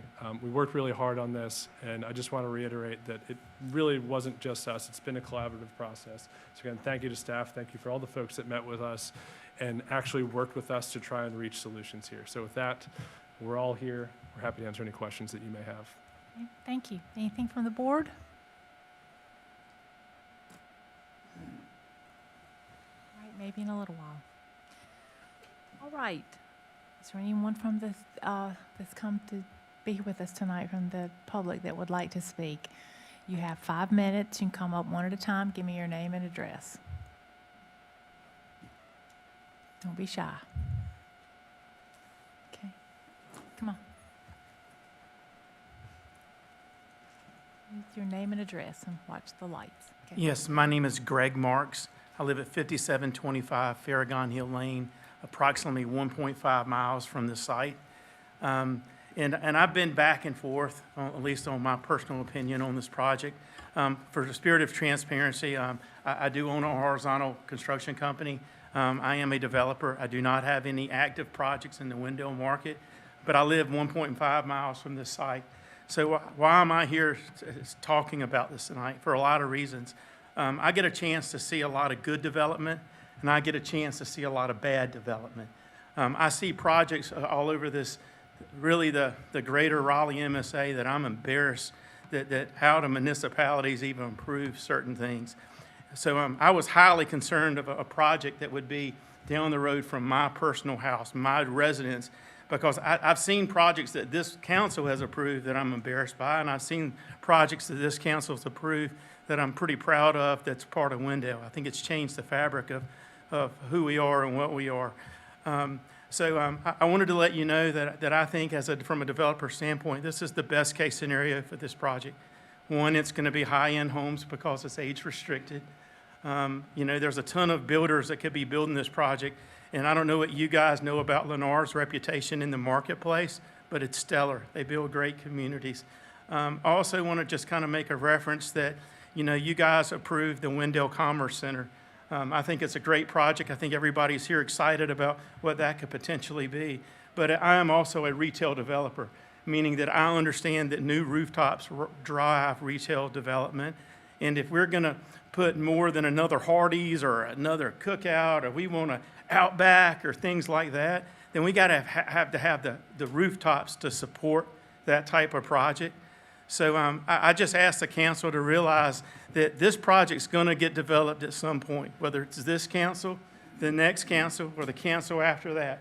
And I would much rather have this project that's up here in front of it as an alternative than others. And I also want to thank the council for pushing back initially. I mean, there's a lot of brave people up here that said no to a project that I'm sure there was a lot of pressure to say yes to, but you made this project significantly better, and for someone who lives down the road from the project, I just wanted to say thank you for doing that. Thank you, guys. All right, next.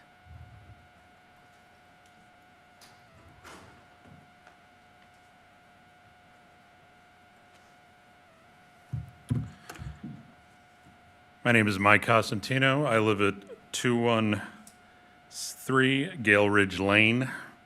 And I would like to begin by saying that before tonight, I've never heard the word flocculence before. And I think that would be an excellent name for a band.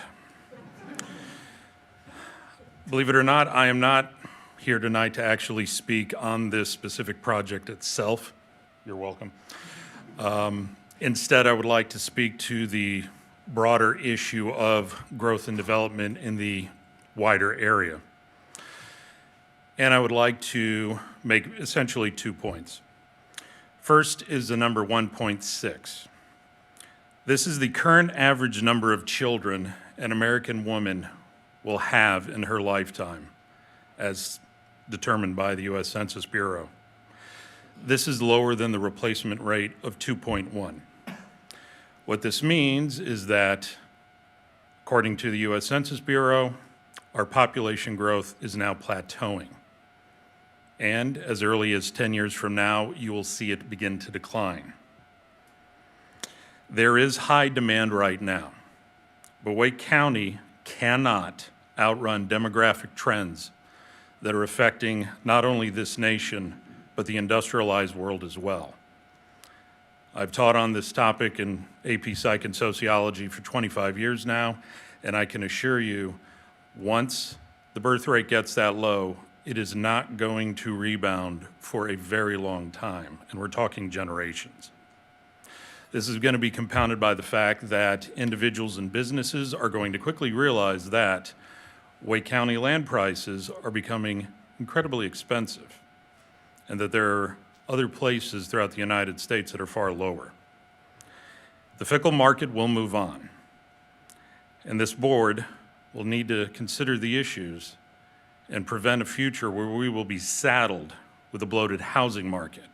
And if you want to know what that looks like, take a look at Detroit back around 2007 and 8 during the height of the housing crisis. Entire neighborhoods had to be destroyed because they were not being utilized. The second is the simple fact that the future of this town is created in this room.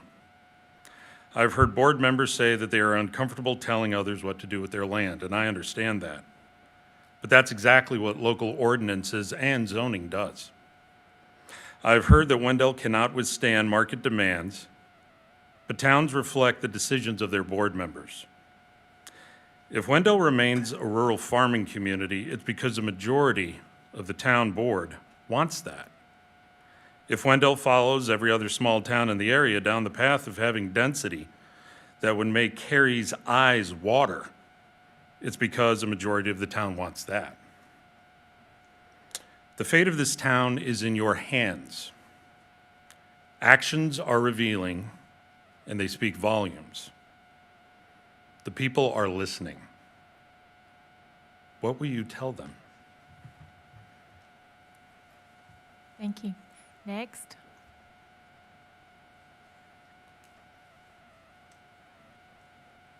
My name is David Cozart. I live at 6324 Weathers Road. I think most of you all know me. I'd like to thank the folks from Lennar and the whole team. They have, a lot has changed since the last time I stood here. And I hope that we have created a model that we can use and repeat to deal with kind of some of the difficulties of development.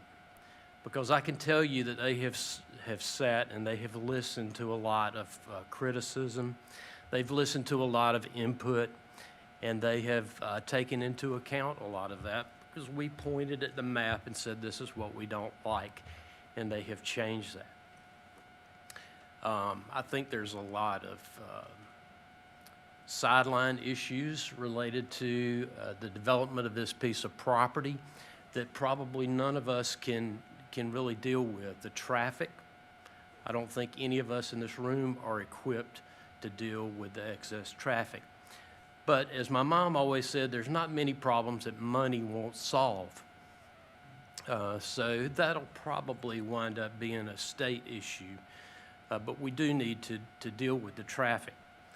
I think there's one issue that is going to be difficult to solve, and that I hope you all will think about this, because the last time we talked about it, we talked about creating connectivity with the town and walkability within the town, and I think that's an issue that you all are trying to deal with.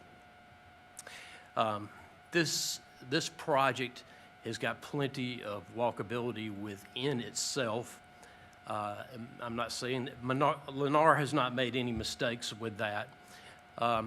Unfortunately, due to the site, it's surrounded by kind of legacy neighborhoods that have already been built 10, 15, 25, 30 years ago, that are kind of blocking off the town.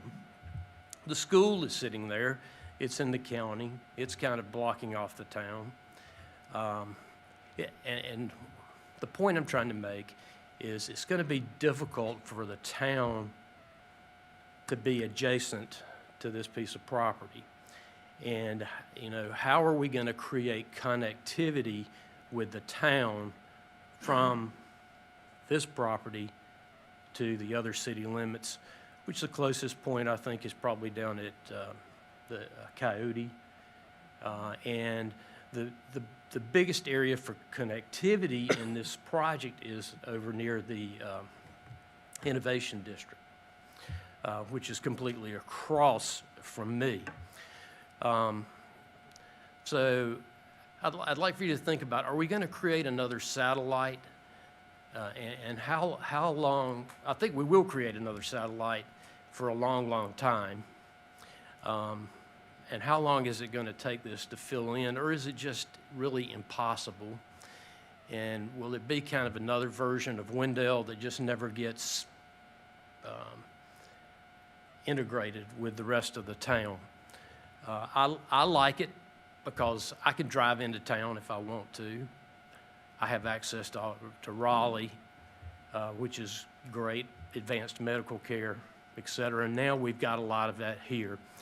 But as far as any kind of walkability, I think it's going to be very difficult for someone to walk across from this neighborhood to town. Even across the highway is very difficult, because I see the children walk from East Wake High School to Sheets a lot every day for lunch, and they can't even cross the road. It's very difficult for them, and it's dangerous, frankly.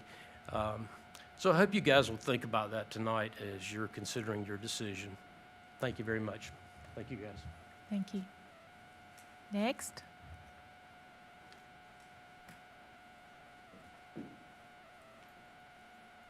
Is there anyone else that would like to speak? Okay. I'll go later. Okay.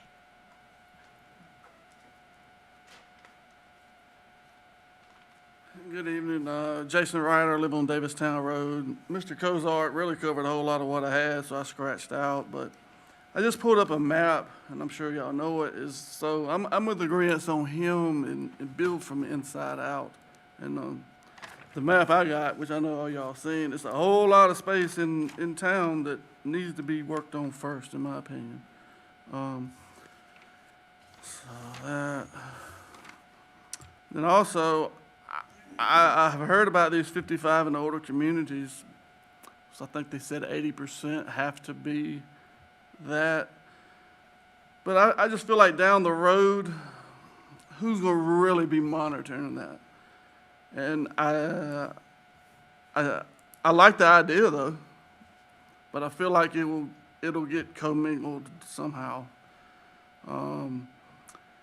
They skipped through some of the stoplights and the crosswalk, well, actually they didn't, the crosswalk. I know at the last proposal they had a crosswalk on Davistown Road. I didn't hear that this time. But anyway, 3 stoplights in that shorter distance, which if this project goes through would be needed. But that's just it's gonna create more slowdowns. I got 3 kids. I go to Noose River, Wendell Middle, and Wendell Elementary. So I do it every morning. And I know, I don't know how many people you talk about not gonna have traffic and kids there, you know. From what I know, most folks are having kids at an older age. So And if it's a retirement community, I think a lot of people still working at 55. So I think traffic is going to be impacted as well as schools. I agree with Mr. Gozar at East Wake in the Grove Apartments. There's not a crosswalk anywhere between Sheets and up there that the kids can go back and forth. There are even people leaving the apartments all hours of the night, crossing the bridge on 64, or I call it that, or 87. The actual walkway on the bridge is on the Zebulon side. So they're actually either crossing no crosswalk or walking across the bridge in the road. Experienced that many a times.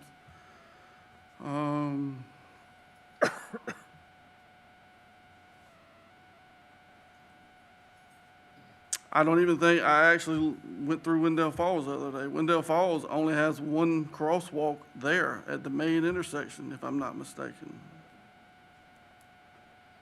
And that is a tight neighborhood. Once again, I think schools and traffic will be impacted. I say let the county decide what to do. Say no, don't stretch the Wendell city resources. I understand that the owners, they own the land, they can sell it. Hey, I'm all for that. But y'all do decide the future and who they sell it to, because they're not gonna buy it if they can't do what they want to do. But I'm all for the owners selling it. Just let them work with the county. County spent a lot of money on the Robertson Pond area. They bought all the land on one side of it, I believe. I'm not sure about that traffic study. I just think that's wrong. There's no way that it's only gonna add those few more trips. And right now, what I see when I go back and forth in the mornings is, even when there's not an accident or a problem on 6487, so many people are getting off the ramp at the Grove Apartments on Roseville Road, shooting up, turning left on Marks Creek or Todd Road, cutting through Horton Road to get to Buffalo Road to get to 540 because they don't want to go sit still straight on 64 or 87. Sometimes I can't even get out without, really pulling out in front of somebody or just sit there. I appreciate y'all's time. I know you have a tough decision. Once again, I know that y'all are making decisions for all of us, and we don't have a say-so. The last thing, and I brought it up every time, I know my time's getting short, is I would like for someone to show a map of where Wendell City, where the corporate limits end without any gaps to make this property actually within the 3 miles. I haven't seen that, so I appreciate your time. Anyone else? Yes, sir.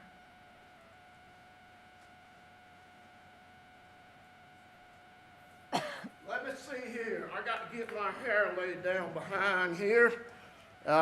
When that gentleman over there said special project, my hair just stood right up on the back of my dad's burned neck. Can you give me your Have name you and ever- address? Can you give me your name and address, please? My name is Glenn Perry. I live on Riley Hill Road. I'm a farmer, and I farm up and down Davistown Road and Roseville Road. I apologize for getting ahead of myself, but I'm a little bit fretted. This gentleman over here talking about a special project.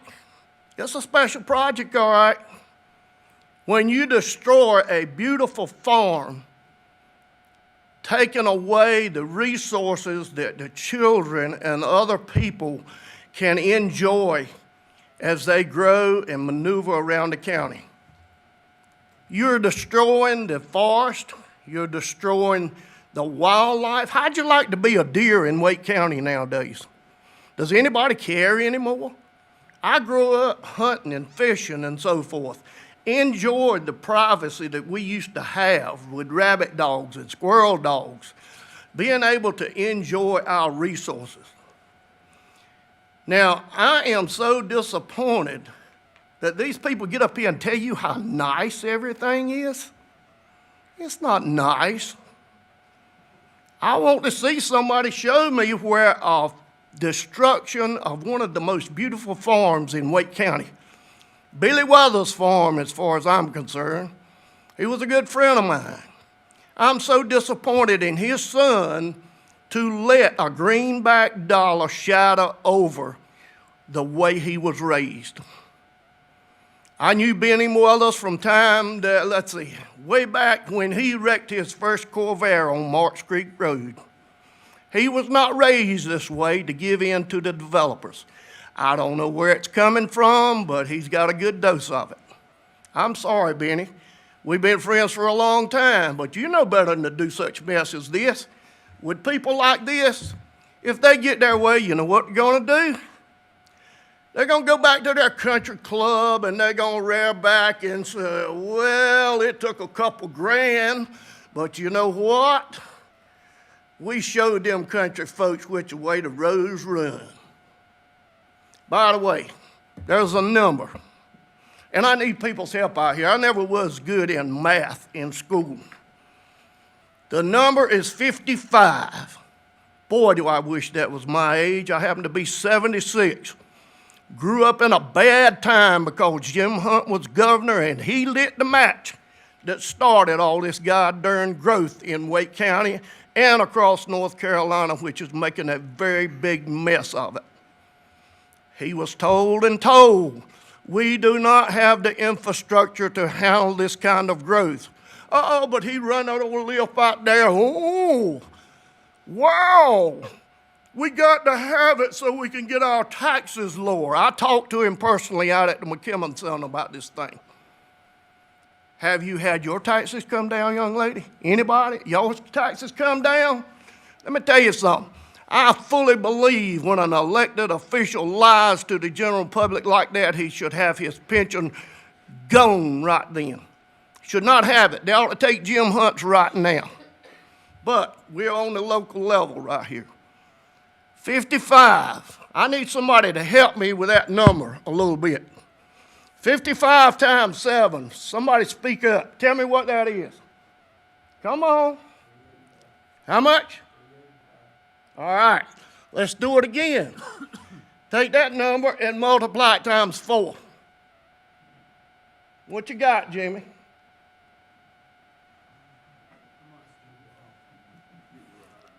Getting a little bit high now, but anyway, we're going to go up and we're going to take whatever that is and we're going to multiply it times 12. And that 55 number, I don't know, I think it comes out in a year's time. It's like 14,000, maybe 50, somewhere in there. My computer don't work good anymore. But anyway, the problem here is that 55 represents the number of agricultural and forestry acres we are losing every day. Every day. Now, is that a good thing? I don't think so. If it wasn't for our forest, we wouldn't be able to breathe right now. If it weren't for the animals that live in those forests, we wouldn't be here now because our forefathers had to depend on that to eat. And you know, if we keep letting things go like we're going, we may have to depend on it too. I'm sorry, your time's expired. I could go on all night. I'm sorry. That's all right. I had a whole lot I wanted to tell you. But anyway, please don't succumb to these people over here with the lily white. Did anybody pay any attention? Or maybe it was just me. The lily white hands, they don't know what a day's work's all about. Would anyone else like to speak? Thank you.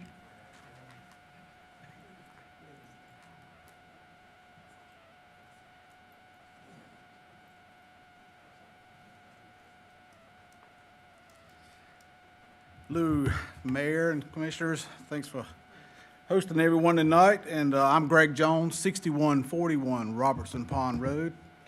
And it might be a good idea to build that dispensary right beside my house now after further consideration. They're going to plant up here in Wendell. But anyway, here we go. I would like to second the fact that everyone's made it, the developer Lennar and the team Collier, they have reached out, and we've all sat at the table a lot and tried to work things out. What I want to share with you is some impacts that is beyond their control, and I really think it would fall to a powerful board such as this being able to help us down the future. Robertson Pond Road is saturated with traffic anytime something happens on 87, whether it's afternoon, whether it's morning time, whenever. I live on it, I see it, I videoed it. The other day when we had the shooting was a prime example. We've got cement trucks sitting on the bridge at Robertson Pond Mill.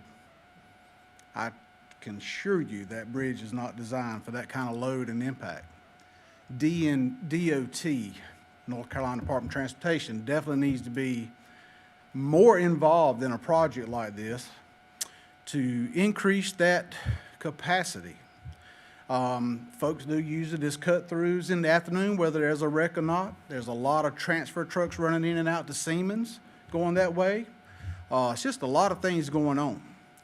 I'm still not for this project because, you know, I was born and raised right up in Wendell and in a historical home that's part of this community, and I'm farm by heart. But at the end of the day, if you do vote, and it does come,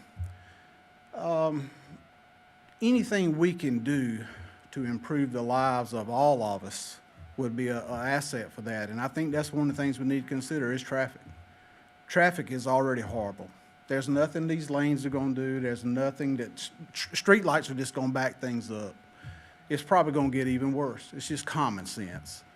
So that's a concern of mine. I'm really glad that they were able to eliminate some of the features that were in the original proposal. It has really improved my attitude towards the project.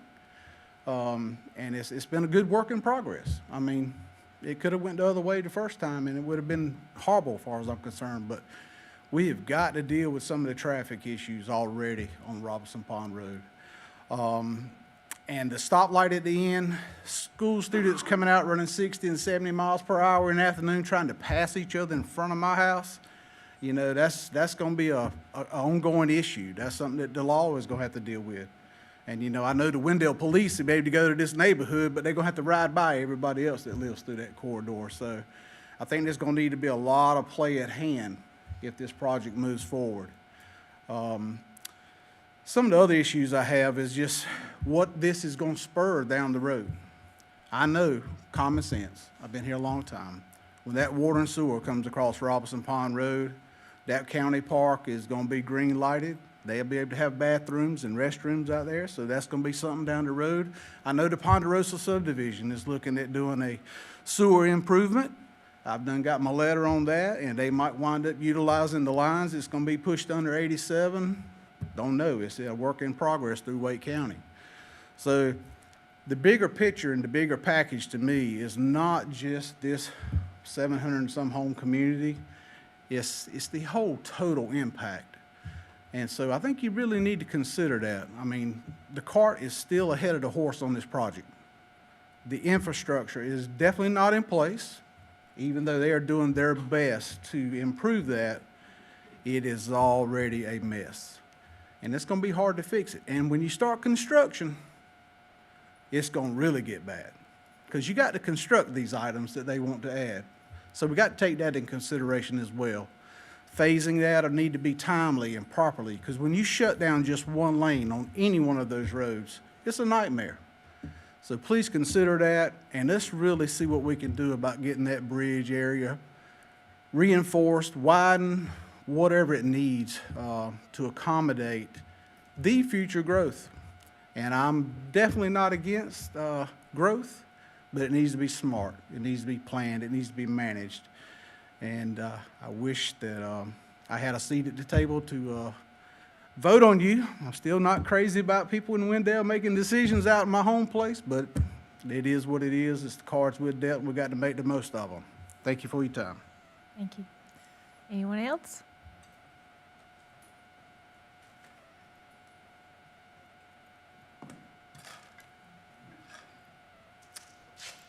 Hello. My name is Julie Weathers, 1625 Davistown Road. And I want to say good evening and thank you to the Board of Commissioners and Madam Mayor tonight. I really appreciate you guys giving us another opportunity to be heard.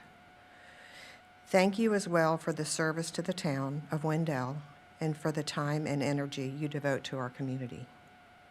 I would also like to thank Lennar for believing in the vision of Haven at Wendell and for refusing to give up on it. You've shown remarkable attentiveness to the concerns and the request of the neighbors who initially opposed this project. You have gone above and beyond to accommodate their feedback and to find solutions that meaningfully address their concerns. The time, effort, and financial investment you have committed to doing so is truly commendable. The previous version of this project was already strong, but the improved Haven at Wendell is outstanding. Key enhancements: reduced density, greatly improved traffic flow, 44% preserved open space, 20-foot buffers increased to 50-foot buffers, and a 100-year retention ponds with fencing. All demonstrate thoughtful planning and genuine responsiveness. And as far as even the fencing is above and beyond. A side note, one of my daughters built a home in Wake Forest, and the homes in her neighborhood are all well over $1 million. Their retention ponds and their young families have no fencing, so attention to that is really a bonus. Now that this is a 55 and over community, the benefits become even clearer. We're living longer, we're staying more active, we're seeking neighbors who support this stage of our life. Communities designed for 55 and over or older are in high demand, and they're greatly needed. This population brings meaningful, disposable income, and they will undoubtedly enjoy and support the revitalization of the downtown Wendell. The nearest comparable community with homes for sale is in Clayton at Carolina Overlook. Their homes are selling as quickly as they can be built. Encore at Wendell Falls, as we talked about, offered beautiful homes in their 55 and over section, and now there are currently none of those available. Current market data in North Carolina shows that the median sale price for 55 and over homes is $575,000. Underscoring the strong, consistent demand for this type of housing. A few facts and data worth sharing tonight. According to Wake County's Public Health Data 2023 report, 48% of the county's population growth from April of 2020 to July of 2022 came from people 55 and older. With an average life expectancy of 82 years in Wake County, which is significantly above the state average, by the way, there's a growing and lasting demand for housing designed for older adults who expect to be active well into their later years. Wake County has joined the AARP network of age-friendly communities, signaling a policy commitment to planning for older adults. Commissioners, as you look towards the future of Wendell, I ask you to consider what an exceptional opportunity is before you tonight. Haven at Wendell can become a beautiful refuge for our aging population and a true asset to the town. Approving this project would reflect your commitment to thoughtful, future-focused growth, something Wendell can take pride in for years to come. We respectfully ask that you vote yes tonight to approve Haven at Wendell and its annexation. Thank you very much. Thank you. Next. Anyone else?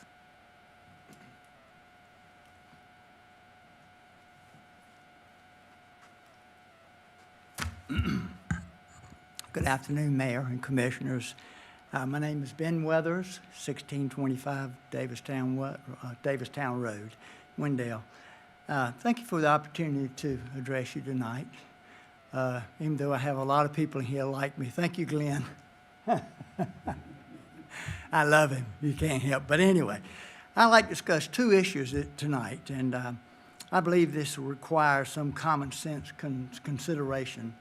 First of all is the environmental concern, of course, of Robertson Pond. If you go back a number of years, Robertson Pond was Robertson Mill Pond. It was developed when I was a young boy. We'd take our corn down there and they would mill it and we'd get flour. And of course, we'd get the cobs and shuck we'd use for livestock, okay? Of course, Robertson Pond sits right in land that, of course, been farmed for over 100 years. And I understand exactly what that means. Of course, farming today, of course, is all around 180 degrees around Wendell. And we see a list of chemicals applied right to the water's edge. And of course, let's talk a little bit about farming, which I know a lot of you know about. First of all, in farming, we take spraying herbicides, of course, like Roundup, and kill all the vegetation. And the reason we do that is so it cuts down in cultivation, okay? And then second, what we do is we spread lime and other soil treatments, okay? Third, of course, we plant the crops. And then fourth, we apply fertilizers, of course, to make the crops grow. And then fifth, what happens then, we have insecticides, pesticides, fungicides, additional herbicides, and of course, we're told how dangerous these chemicals are, and you got to have a license to purchase those. So we've seen in what Lennar is doing, that we have nothing there now. This is going to be great. But let's look at what's going to take place with the development, okay? This is what's going to happen at Haven at Wendell. Of course, we're going to see the 100-year storm water retention ponds, and of course designed especially to protect the surrounding environment, nothing like the runoff that we have now. Homeowners in 55 and older, they might spread a little fertilizer on the yard and maybe use a little Roundup around the flower beds, but that's about it. So what Lennar is going to do is greatly improve what we have now. Number two, let's talk about economics. Impact of 55-plus community. I've heard from some of you guys and also some of the future commissioners. They want to revitalize downtown Wendell, which I think is great. I'm for 100%. But revitalization requires money, people, and people's time with disposable income. So this is what we need to address with the 55 and older population now. Number one, people over 55 average 5.4 to 7.7 hours of leisure time per day. More free time to shop, eat, local, attend events, and volunteer. You people have something to look forward with. So anyway, number two, they also hold approximately 73% of the nation's total wealth as of 2020. Three, the 55-plus population is projected to grow more from 56 million in 2020 to 82 million in 2050. Number four, nearly 50% of older adults volunteer, which strengthens communities, over 50%.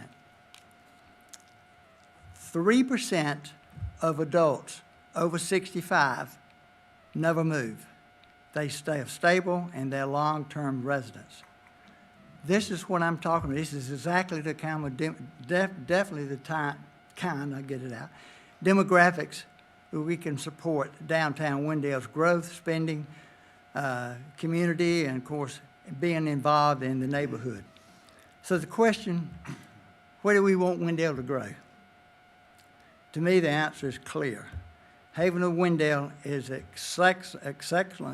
excellent fit for our town and for our aging population. It provides a stable, low-impact community, neighborhoods filled with people which will contribute which would contribute economically, socially, and civilly. This development would be a blessing to our town, Wendell. It's a win-win-win. Thank you for your time, and thank you for your vote yes. All right, next.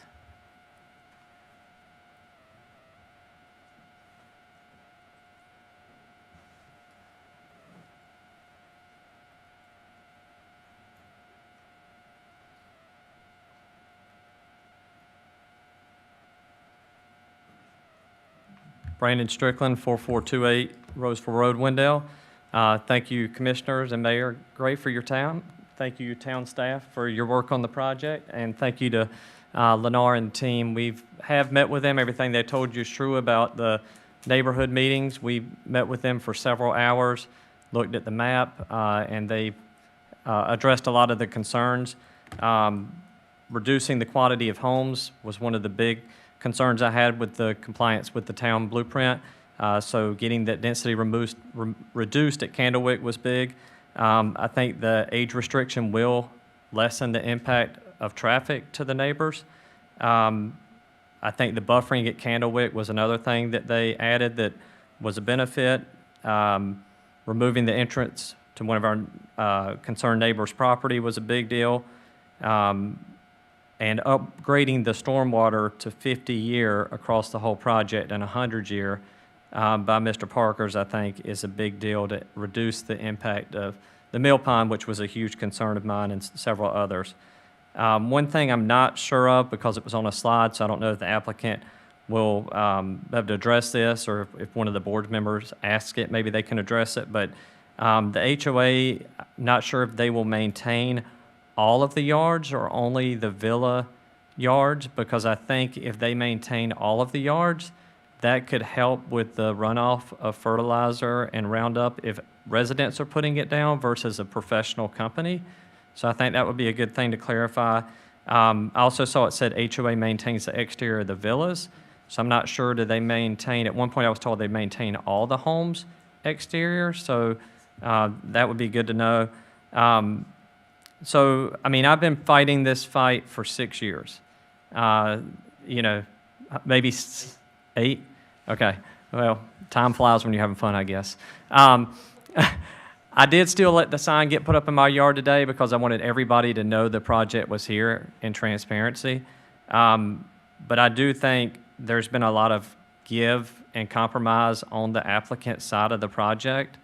And I think when you have compromise, we're not going to leave the table thrilled, and they're not leaving the table thrilled. But I think that's a pretty good place to end up, that we had a seat at the table, because some people on this board gave us a seat at that table. And I think that is a good blueprint when you get way outside the town limits to have people have a voice at the table. So I appreciate that to those that gave us that chance. And the other thing I'll say to my neighbors is, if this project was voted no, it's going to come back. And I don't know that we're going to get this level of input, and I don't know that we're going to get this quality of a product. With the larger clubhouse, the better amenities, the lower traffic, the higher home values, I think it will be good for the town because it'll be less transient residents. I do agree with what Benny said, that people that stay longer, volunteer in the town is a net benefit to the town, and people that spend money in the town is a net benefit to the businesses in town. So I think there's a lot of good in that. So I wish it would stay farmland because I love looking out my daughter's window and seeing it, but I don't have the money to buy it. So at the end of the day, if something's going to happen, I think we've ended up at a better product than where we started. And for that, I say thank you to the ones that gave us that seat. I thank you to Collier and Lennar and the team for meeting us in the middle and getting to a compromise. And so at the end of the day, you know, I don't love it, but I think it's a lot better project, and I think we've ended up in a pretty good spot, all things considered. Thanks you, everybody. Thank you. Anyone else?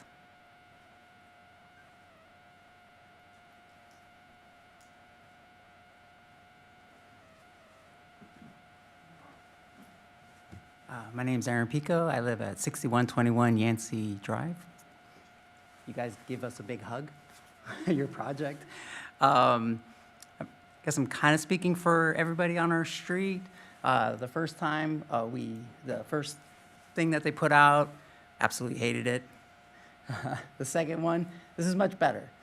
They haven't talked to any of us on our street, and that's okay, but they made improvements along all the back of our houses without us asking. So that's pretty nice. We all feel like someone's gonna buy the property, and we're all kind of okay with it. So I just wanted to say that, and never been up here before, so it's kind of different for me, but thank you. Good luck with your decision. Thank you. Anyone else?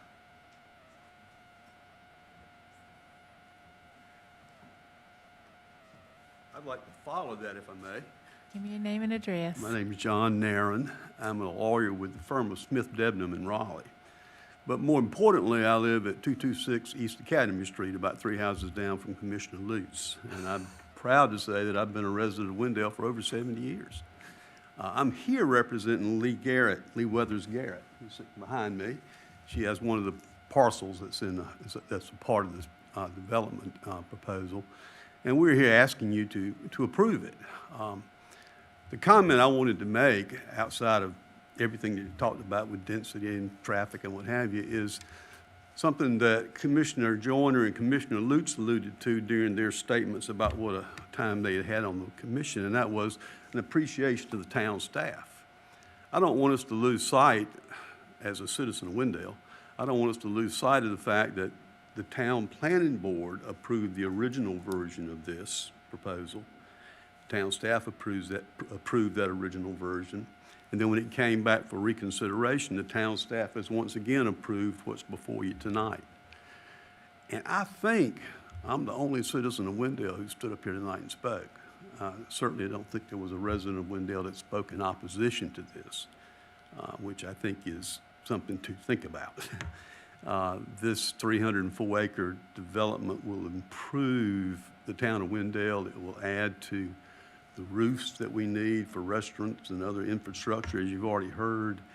And I think the town as a whole will benefit from it. And I think that's what we ought to concentrate on, is what the citizens of the town of Wendell want and need. And I believe it's this project. Thank you. Anyone else?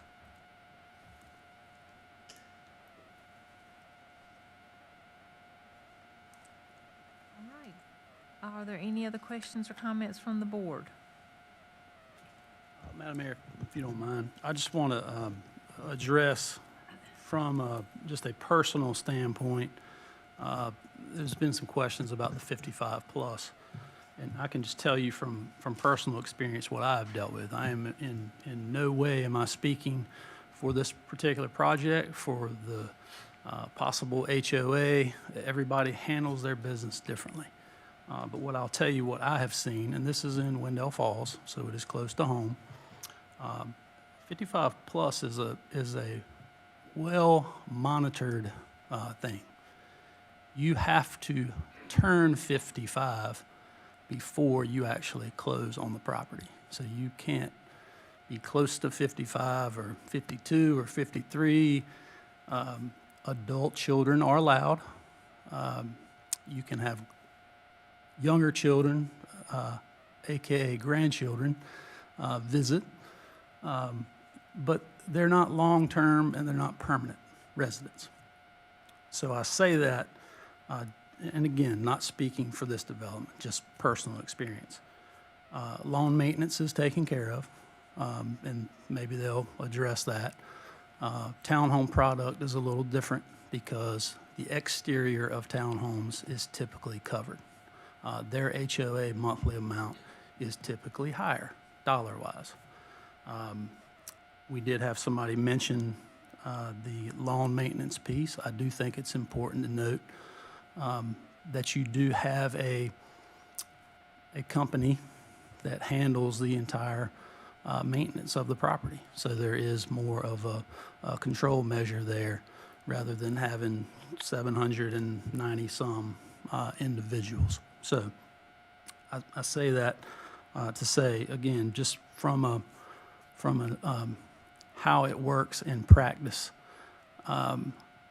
Typically, the residents of a 55-plus community are much more in charge of things in their neighborhood than other communities because they are very protective of the 55-plus and the kids, and we don't want to go to the pool and have, you know, a bunch of kids. No offense, I have 4.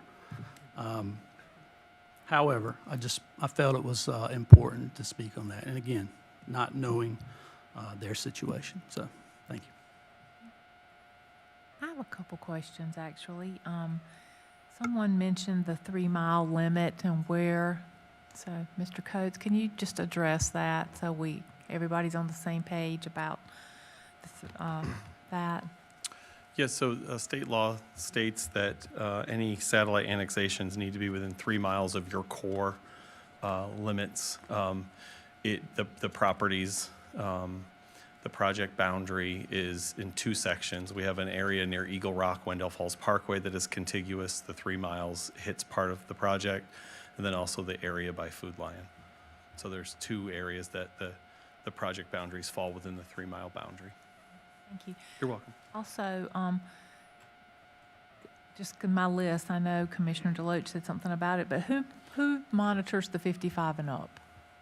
Who I'll let the watches development that? team Okay. talk about that. The HOA does. There's also federal reporting requirements. I got a little, I guess, learned a lot preparing that condition, but you have to file annually certification that you are restricting and that the residents qualify. But the HOA absolutely enforces it. And although it's a zoning condition, I think that the HOA will. So to be able to get that exception that you were mentioning earlier to the Fair Housing Act, there's follow-up to that. So it's not just something we say and goes away. Okay. Correct. And then someone asked about the yards. Is it all the yards or just the villas or something like that? Can you clarify that? All of the yards would be maintained by the HOA, so you have uniformity with landscaping and yard maintenance, and then it is just the townhome or villa exteriors that's maintained by the HOA. All right. Thank you. Any other questions from the board down this way? No?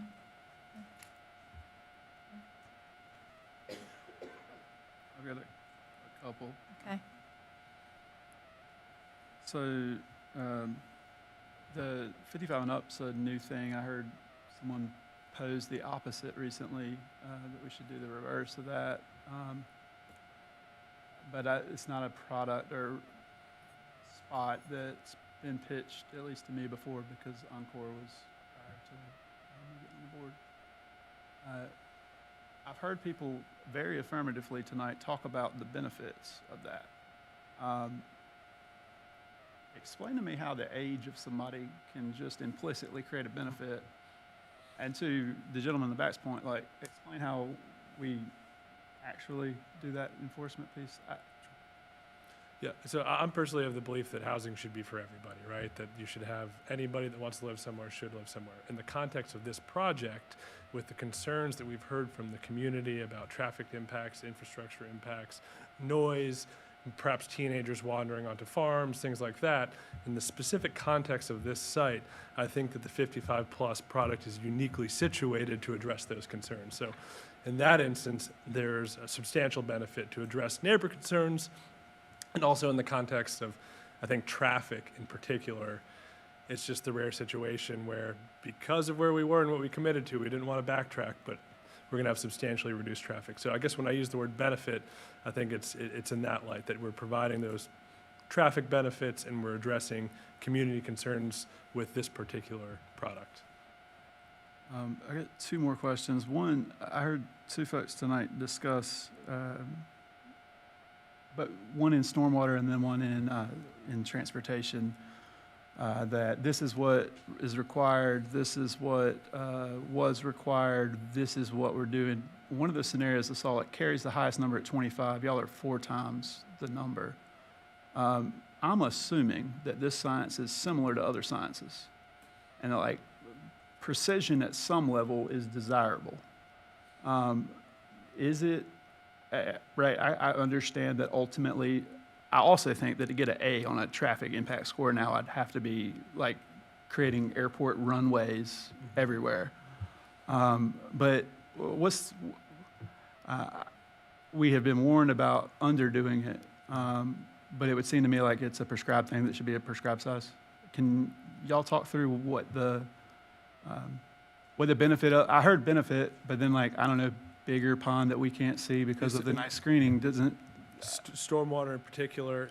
just overdoing it. What I mean is like, there wasn't and I get the logic, right? We are reducing the number of people. The quick way to not do math on the back end of this project is just cut the people in half, leave all the other numbers the same, and then, right, theoretically, if our science was good the first time, it's twice as good this time. I got that. What's the logic, though, of doing twice as much when it's not warranted? So the logic would be just to address concerns, I think, when it comes down to it. I think that in some cases we are maybe going overboard in stormwater commitments and really protecting for the 100-year storm event is once in 100 years. And we're protecting against that in the very unlikely scenario. So I do think that we're going above and beyond, but we can do it with precision. And if my team disagrees with me, it is measurable. We can come up with the numbers as to what you look at pre-development, and then you grade it, and you look at post-development. So it can be done. Is it excessive? Arguably so, but I think if it provides assurances and we can fit it in, we're comfortable with it. And I do have a specific one that you'll probably need to tap the team for on stormwater. Can we talk about volume flow is a piece? Yeah, I saw how quickly that hand started waving. Volume flow is a... Can you, I'm sorry, can you also just clarify that it's not a 100-year storm? It's a 1% per 100 year that could happen whenever it happens. Yeah, that's a great point. So one thing to understand is when we say 100-year storm, that's not the largest storm that's happened in 100 years. It's a little bit of a misnomer. What we really mean is the 1 in 100 chance for a storm to happen in a given year. So the 100-year storm has a 1% risk of happening in any given year. So to your point, with stormwater design, it's very much just statistics based on risk assessment. And by going further, what we're doing is further mitigating risk, creating a better safety net, and going and mitigating risk beyond what is generally deemed as an acceptable level by most local governments. So I believe maybe, I forgot, the next question was leading more into the volume-based controls. So, I've heard the first versions of those things explained before, but can you talk about how do we do that? Right. It seems like everybody would want it everywhere. Yeah, so it is pretty difficult, and it depends on the site and the topography and the soils and things like that. But to mitigate for volume, the ways you would approach that are through increasing infiltration, by instituting methods for rainwater harvesting or reuse, or by reorganizing where drainage goes to provide benefit to the most impacted areas. So usually through some combination of those. If there's an area where volume is most concerned, we use a combination of those factors to try to mitigate volume at that point. That makes sense. That's helpful, thank you. Questions? Okay. Anyone else?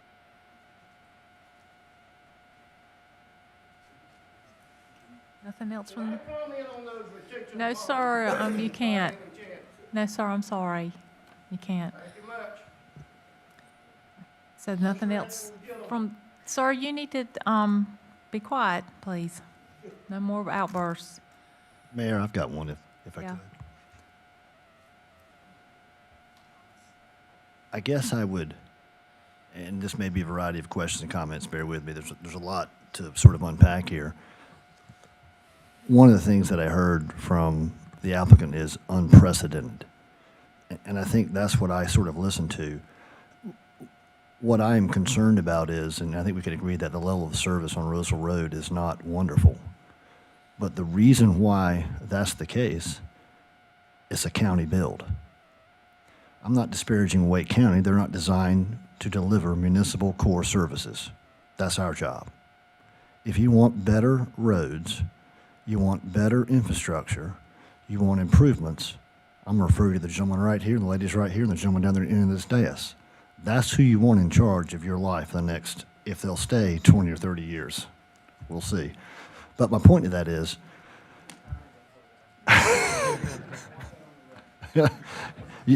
he just killed my argument. But this is not a one-man government. We assume we can continue from here. But my point of this is, we hope they stay as long as they do. Our staff is awesome. They are designed to deliver this core service to you. So there are worse things that could happen. And I don't want to take counsel in our fears. If House Bill 765 passes and they take away our power to negotiate these things, to Coach Strickland's point, and he very well made, Coach Strickland was a no. He came in the day and said he was a yes if he had a vote.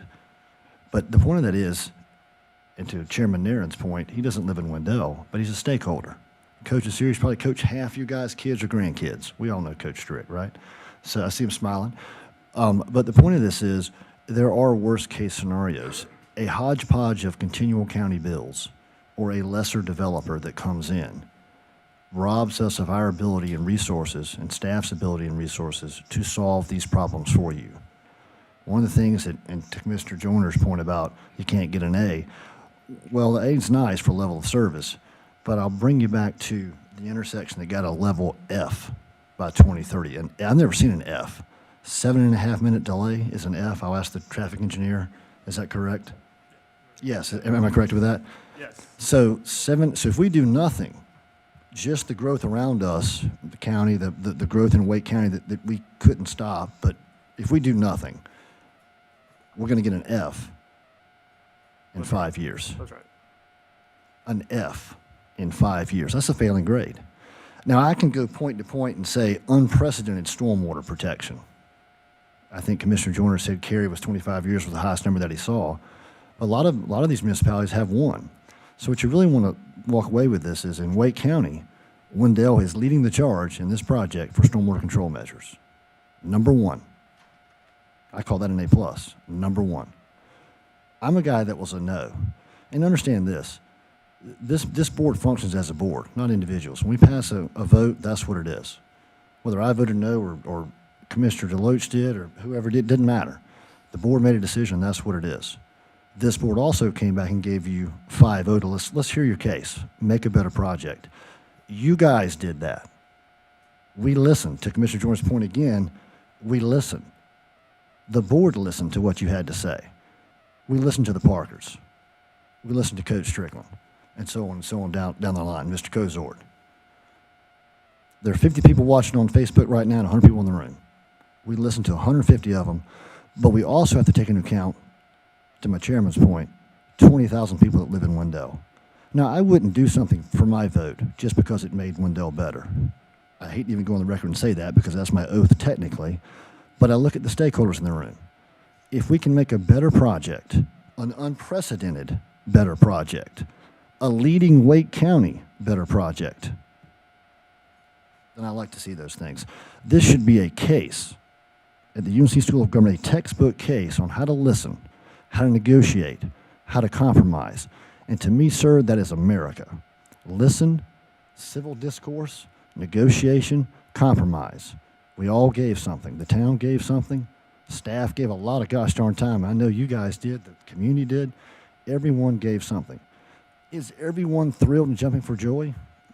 Maybe not, but that's the whole point of compromise. If someone's jumping for joy and the other person's crying, that's not a good deal. When everybody's a little bit, well, okay. And the thing of it is, if we don't do anything, it's going to get way worse. If we don't do anything, it's going to get way worse. Thank you, Madam Mayor. Thank you. Anyone else?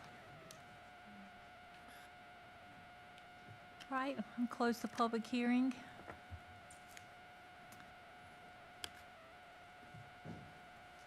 What's y'all's pleasure? Yeah, I just want to say something because as Commissioner Jordan pointed out, we've talked about this one for 8 years or so.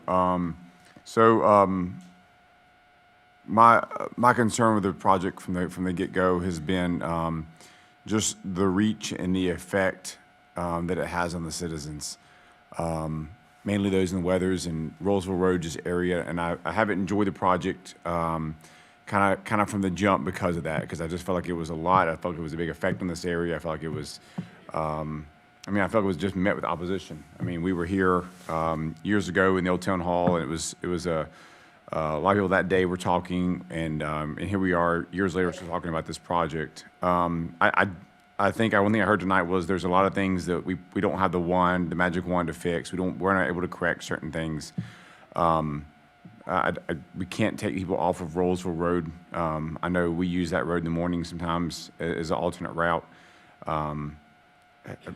Mainly because like people said, have a hard time getting out of town sometimes, and that's I don't mean that in a bad way. Just we're trying to leave town sometimes, and it's busy. But there's been a lot of concessions made by the developer. There's been a lot of listening, and I'm okay with this project. I don't, like I said, I still think it's a big project, and the size of this, the scope of this, would worry me no matter where it was being placed.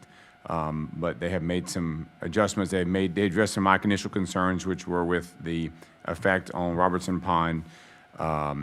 I think transportation. I heard someone say tonight that it's going to be it's going to take a while to get up and down the road, and I agree. But I also hear on the same side that if we do no lights, then it's just going to be a thoroughfare, and people can't get out of the roads. So it's hard to please both sides of the equation. Unless you put stoplights in and don't put houses, and I've yet to see that happen anywhere. So from that standpoint, I've kind of come around on this project a little bit. I think it's I think if this project didn't get passed, I think there's and it was up to the county. I think you could have little individual projects come along, which wouldn't have these same benefits that we were able to get today and stuff. So from that standpoint, I'm okay moving forward on this. All right. Any other comments from the board? I have a few, Madam Mayor. One, this is bad. It's very clear, I'm talking to the mic. This is bad process. What we have participated in for the past 6, 8, I may have forgotten how long it's been at this point. Absolutely horrible process. Horrible initial intention, horrible motive, horrible desire to work together. This started with 2 families that lived across the street from each other. One decided they wanted to sell, and the other decided they didn't like that.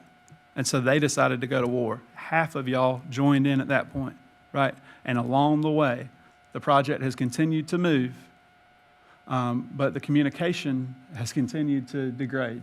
The beauty of this is sitting here tonight, right? I just heard Dr. Lutz say I'm a yes. I've heard Braxton say I'm a yes. Right? I've heard a lot of folks in here tonight say that they were yeses. The harm in that is that we could have gotten here 6 years ago, because staying at the table is an important piece of this equation. Now, what I'll tell you is that tonight it's been suggested that I should do something about birth rates, as well as if I double a water or a traffic number, just take the study outright and double it, it's still probably not enough. And I understand the reason for that feeling. But what I would tell you is the person that could explain it best is not anyone sitting on the left side of the room. Everyone's sitting on my right, y'all's left side of the room. Staff is available, and they're available a lot. But they're also like the people that can help explain this to you. The reason that staff needs to be in the room is because I got to ask a question earlier about a park. Like, we designed a park when this place was going to have my kids in it, right? Well, now the park doesn't have my kids in it, right? So that's a difference, right? And then the other piece of it is how we talk to each other in transparency. So I don't know who on this board didn't have a meeting with Brandon Strickland. I'd be happy to have a conversation with them. But what I tell you is that when we have conversations with people, you have to come to the table with an offer. Mr. Cozart was in the room, Brandon was in the room, right? Everybody that spoke tonight was in that room. We sat for 2 hours, and I said, please, tell me what it is. Tell me what it is. Give me any amendment at this point. Give me something to do, because at the very end of the first night, the very end of the first vote, I said, I can count votes. I know exactly where this vote's going to go. It's going to fail. But what I need, not because Brandon Strickland's in the room, but because David Cozart's in the room, what I need him to hear is that this is where I am. It's where I am today, and it's probably where I'm going to be. And the reason I needed you to hear that, and the reason it was very important in my mind that David Cozart heard that 6 years ago, is he knew exactly where I was. And he saw a smile on my face, and he understood that the very next day, at least on my end, I needed you to come talk to me because something was going to come up. So smirk, don't talk, put up signs, protest, run candidates, lie in elections, move out of town. All of those things are options. But what it doesn't do is change the problem that is directly before us. So having the hard conversation is always going to be required if we're going to move to the next step. And that doesn't matter if this is this rezoning or something else. Ultimately, what fixed this was a hard conversation. It took a lot of hard conversations to get to that one, but I would encourage all of us, especially when we know that the eventualities are, it's coming. Everyone said it, it's coming. Then, all right, go sit down and keep sitting down until we figure it out. With that, Madam Mayor, I'd certainly move to approve annexation of and the rezoning of approximately 304 acres from Wake County residential districts R20, R30, R40 to Town of Wendell Residential 7 Conditional District, R7 Conditional District to create Haven at Wendell subdivision. And that includes the statement of reasonableness and consistency with the land use plan. Yes, sir. Okay, we have a motion to annex and rezone 304.06 acres to create Haven at Wendell subdivision, including statement of reasonableness. Is there any discussion on the motion? Right, all in favor? Aye. Anyone opposed? No. Did you vote, Commissioner Joyner? You count me as that. Aye. Okay, so that passes 4-1. Is that correct? All right. Item 5B is a public hearing to consider a development agreement with Lennar Carolinas LLC for the Haven at Wendell development.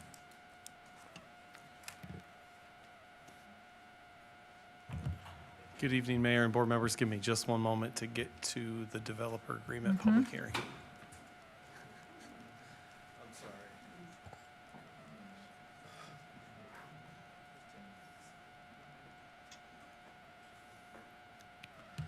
Good evening, Mayor and board members. This item is to conduct a public hearing on the development agreement between Lennar Carolinas LLC and the Town of Wendell. Public hearing is required by state statute prior to approval of any development agreement. This development agreement between Lennar and the Town of Wendell outlines each party's responsibilities, obligations in the development of Haven at Wendell. Development agreement does address utility allocation reservation for the project, as well as obligations related to the park property, the roughly 10 plus or minus acres, which include playground, picnic shelter, parking lot, pollinator garden, greenway connection, utilities, public restrooms, green stormwater infrastructure, educational signage.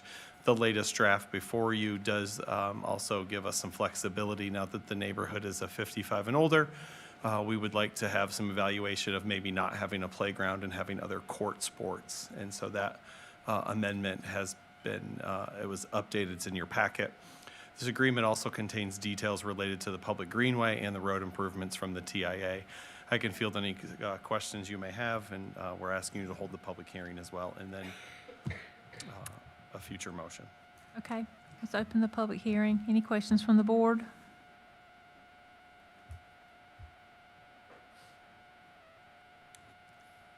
All right, does the applicant want to be heard?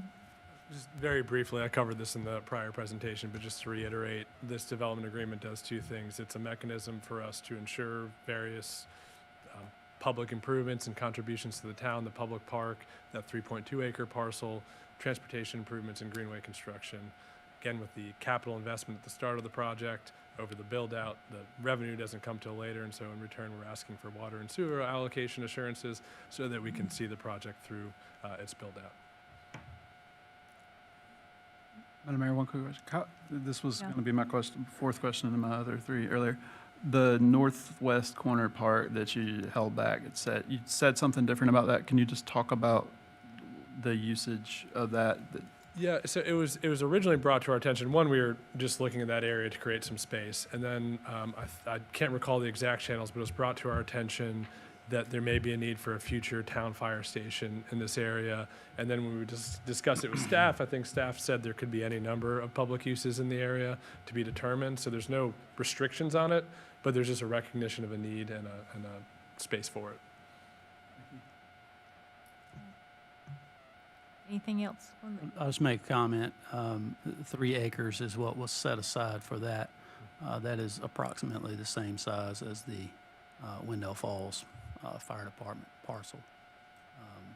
So just keep that in mind. And then I do want to just go through reiterate, I guess, the piece about the park, because I think that with a 55-plus setup, a typical public park would be underutilized, I would think. So just to reiterate that. If I could just offer one comment on the park. Our view on the park is that it's for the broader residents of the town anyway, that we hope that our amenities are sufficient to serve our residents.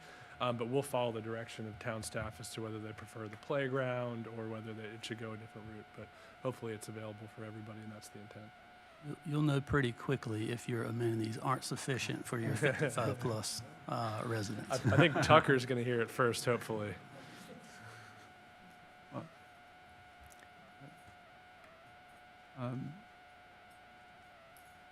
I appreciate that, and this is me forewarning the board. I think it's nice, and I've seen other communities do this, where you get very particular things or very specific purposes for land, and like it's nice to be able to say you got a fire station. I appreciate the way staff and y'all have worked on this. For the record, in Wake County, irregardless of where a developer gives us land, we're not building a fire station on it just because that's where land got put. We build them by data and science, and we put them based on traffic studies and a lot of other things. So it doesn't quite work, right? It's easy to do that. But I say all that is don't take that cheap deal in the future. And with that, Madam Mayor, I move to approve. We're not there yet. I'm sorry. I will add to that, in no way did I mean that was the commitment. I was making the comment, and I certainly don't want to make life any harder for Commissioner Joyner. I think it was in reference to land availability for future use to be determined. We'll go with that. All right, any other questions from the board before we hear from the citizens? Oh, I'll skip that part. All right, is there anyone here that would like to speak? All right, is there anything else from the board? All right, we'll close the public hearing. Now you can go. It wouldn't have been right if I didn't mess it up one more time. Madam Mayor, I move we approve the development agreement between Lennar Carolinas LLC and the town of Wendell and allow the town manager to sign. So we have a motion to approve the development agreement between Lennar Carolinas and the town of Wendell, and to authorize the town manager to sign. Is there any discussion on the motion? All in favor? Aye. Anyone opposed? All right. Moving to our administrative items. The first is item 6A, the Wendell Community Park Road Improvement Project Task Order Number 1. We're going to hear from Jeffrey Brown.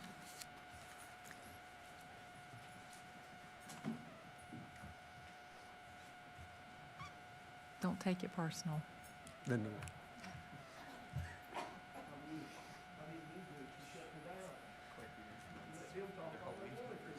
Sir, we're still having our meeting. I'm sorry. I know you've got a lot to say, but we're still, okay, go ahead. Go ahead and start. I'll keep them quiet. Thank you, Mayor. Good evening, Board. Tonight we have before you administrative item, and it's an approved task order with Witherwar Engineering.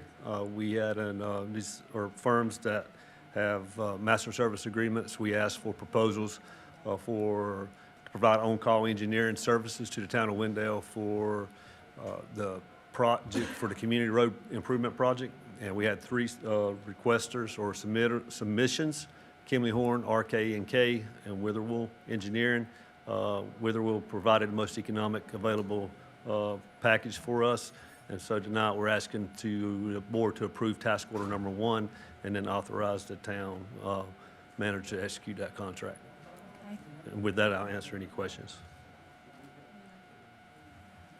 Chief, can you ask the people in the lobby to move away from the door, please? Okay. That's fine. Thank you so much.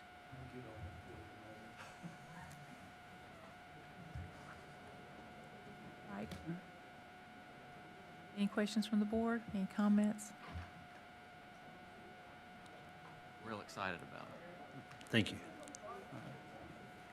Madam Mayor, I move we approve task order 1 with Wendell Engineering and for completing construction drawings and specifications for the Wendell Community Park Road Improvement Project and authorize town manager to execute the contract. Thank you. We have a motion to approve task order number 1 with Weatherall Engineering for completing construction drawings and specifications for the Wendell Community Park Road Improvement Project and authorize the town manager to execute the contract. Is there any discussion on the motion? All in favor? Aye. Anyone opposed? All right. Thank It is very exciting. It's going to be a great project. It is going to be great. Thank you. Would like to add that Jeffrey's 2 for 2. He is 2 for 2. Good job. Item 6B is a presentation update to annex and rezone approximately 44.626 acres from rural agricultural to planned unit development to create Dean's Farm Development. Mr. Coates. Yep, good evening, Mayor and board members. The public hearings were held at your last meeting, and these 2 items were held over. So to give you an update, the applicant is here as well.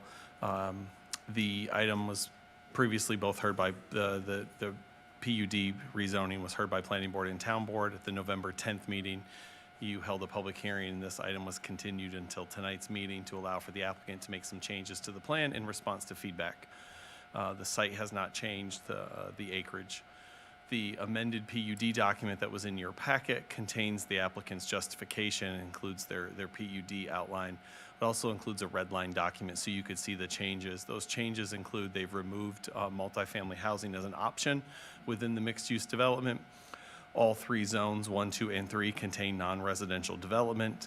The eminent domain reference was removed and replaced with language related to a utility easement from a nearby property. The PUD exhibit map has updated to show that easement as well.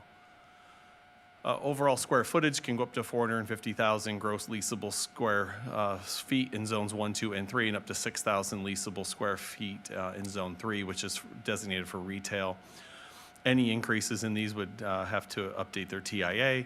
There is a proposed list of uses per zone. They did adjust some of the permitting to remove live-work units and multifamily home occupation. They did permit animal boarding, some drive-through and tattoo parlor in Zone 1 where they were not previously permitted, and changed continuing care retirement community from permitted to not permitted in Zone 1. Just to give you a little background, the applicant is here and can field questions. And if you have any questions, I can field those as well. Okay. Anything from the board? Any questions for Mr. Coates or the applicant? They do have a quick presentation. Okay. All right, well, let's hear from the applicant then. Thank you, Madam Mayor. Thank you, members of the board. We're bringing to you what we hope you will find to be a better project. Much like the listening that took place with the thing that came before you, we got a direct opportunity to hear from you 2 weeks ago. We got a direct opportunity to hear from 2 neighbors. We got an opportunity to continue to work with and listen to staff. We took out residential. We heard you. This is intended to be employment center according to the land use plan for the town, and that's exactly what we deliver. All 450,000 square feet will be commercial, warehouse, office, no residential. That spoke to questions we heard from you, questions we heard from neighbors. This board was very uncomfortable with the forecast that we may need to ask for eminent domain. We took it out. We had a very good direct conversation with the landowner to the south. So we're transacting this 44 acres with a Dean family. A different, unrelated Dean family lives to the south and west. We have worked an agreement with them. I want to publicly thank Scott Dean, his brother, sister, and his parents who own the land exactly where gravity would have us bring utilities. We've entered an agreement with them for a 30-foot wide utility easement. As part of that, we have agreed, the applicant has agreed, not to petition you now or in the future, this board, its next board, any future board, for a road coming out the south. We won't do that. That's in the PUD document. I want to thank Scott Dean and his family for the dialogue that led to their 3 brothers and sisters and parents having to come together to enter that agreement with us. We hope that this addresses the questions and concerns that you raised, that they raised, and addresses. I want to really thank staff for working with us to quickly bring this back, and I want to thank you for the 2-week period of time to make these changes and improvements. They were imminent 2 weeks ago, but that needed to be formalized and brought back to you. I'm happy to answer any questions. We have that in this presentation, no residential.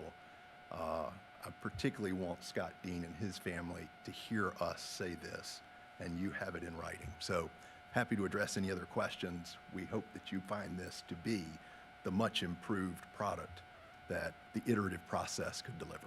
Thank you. Anything from the board? So just so I'm clear here, on the map, you have a picture of a light there to the kind of south part of the picture here, to the right, I guess I'll just say. Oh, just where you just were. Show. So the blue circle on the right, I'm assuming that's intersection, a light there, correct? Yes. So we have addressed, this is consistent with what we had before. Okay. We're committing to dedicate a 52-foot right-of-way, fully scaped street along the eastern border and a private street that runs across the south, subject to the buffers with the adjacent landowners, that aligns straight into a site plan that is in development, that is getting its TIA done now, that will come out straight across from the Food Lion, where the Department of Transportation has agreed to put a signal. And we have made the commitment to align through that project directly onto Wendell Boulevard. And so what I depict is that will be a secondary ingress, egress, and then we have the primary ingress, egress that is subject to the Department of Transportation scoping memo and the commitment in this document that at the 150,000th square foot, we will run a signal warrant analysis to determine whether it's warranted, and at final CO, we will run a signal warrant analysis. In the interim, if future landowners or the existing landowners would like to transact as part of this future land use plan, we are creating the flexibility within the project to align those streets so that they will work with future landowners. We've done what we can do within our site. We've worked with and talked with the surrounding landowners and made commitments to make sure that we align with what we know for sure is coming. And appreciate staff helping convene all of the parties necessary to have those conversations too. So just right now, this is just kind of a potential future site once they, whatever number you said, whatever threshold has been hit within the project, and then once that becomes an option, that signal warrant analysis becomes approved, then that's when that will come in. If the signal warrant analysis for the main ingress egress at the 150,000th square foot, if it says there's enough traffic to warrant a light, we've committed to doing that. Since that original analysis was performed with the help of staff and the adjacent landowner to the east, who is working on bringing in her site plan, doing her TIA right now, we've worked with stakeholders to align our site to interact with hers so that it comes out at Food Lion, where DOT has in fact committed to installing a signal. And if I may, Mayor, so just so I'm clear, right across from the DMV, that little DMV, so there's two entrances to the Food Line parking lot, the one that's by the ice machine and the one that comes at more of an angular. I don't even have a name. Maybe they do. Bear with me. You're going to line up with the one closest to the DMV. Is that correct? I may need staff's guidance. Is that correct? Okay, yes. Okay. All right. That's what I want to know. I Thank you. hope that was the right answer. Well, yes, sir. Thank you. Staff said. I'm not sure the road has a name, but thank you. Yeah, thank you. Anything else from the board? I'll keep going while we have a second, Mayor, if I can. Thank you. So part of that listening is exactly that. I think it's ironic that we've had these two cases come back before us, and that, one was a no and then brought back, another was a table. But what that means is you've got that opportunity, and we want you to be heard. We want the applicant to be heard, and we want to make sure we address concerns that the neighbors have. And I appreciate the other neighbors solving the problem. I think that's how it should happen in the private marketplace, not us exercising eminent domain. So I appreciate you heard that from this board. I appreciate you guys doing it, and I think that's again another textbook case of how you should have good government, in my opinion. So thank you. And thank you all for the feedback, genuinely.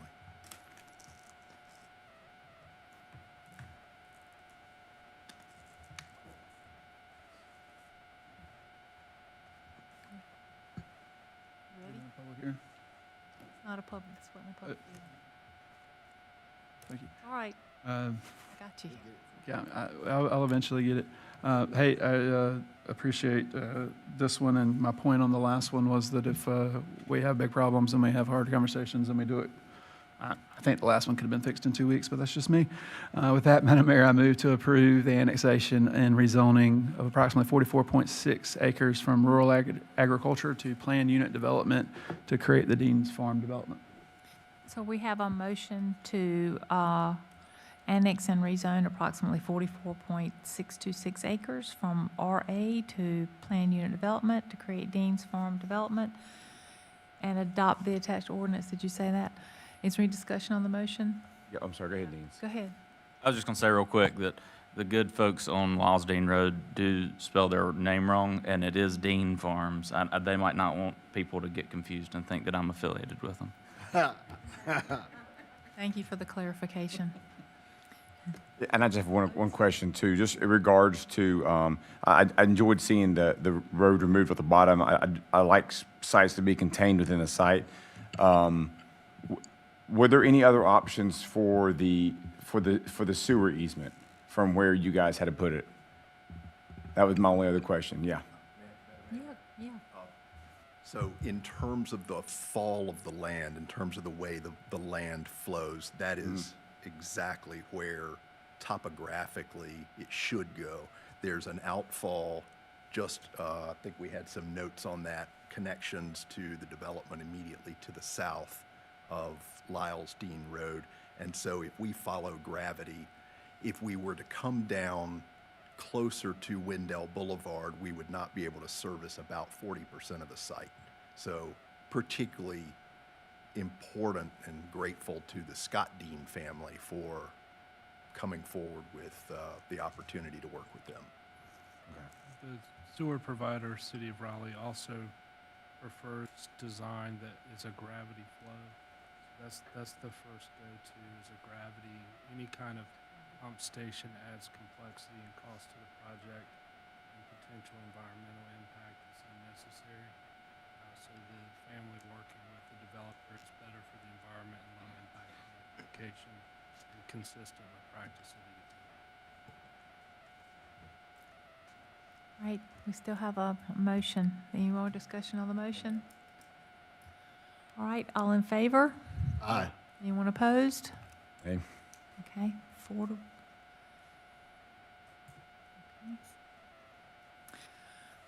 Item 6C is a decision on a special use permit request by Capital Commercial LLC to create Dean Farm planned unit development on 44.626 acres located at 2730 Wendell Boulevard. Good evening, Mayor and board members. With any PUD that you just approved the rezoning, the special use permit enacts the regulations. And so you held your public hearing on the special use permit at the last meeting. And so this item is back before you for a decision. Nothing has changed since you just took action on the PUD. I'll go through this pretty quickly, some of the same slides. And so if you have any questions, staff does not make a recommendation on SUPs. By the analysis in their application and our findings of facts as required by the town's UDO, it does meet the UDO regulation. I can field any questions you have, and the applicant is here as well. All right, any questions from the board?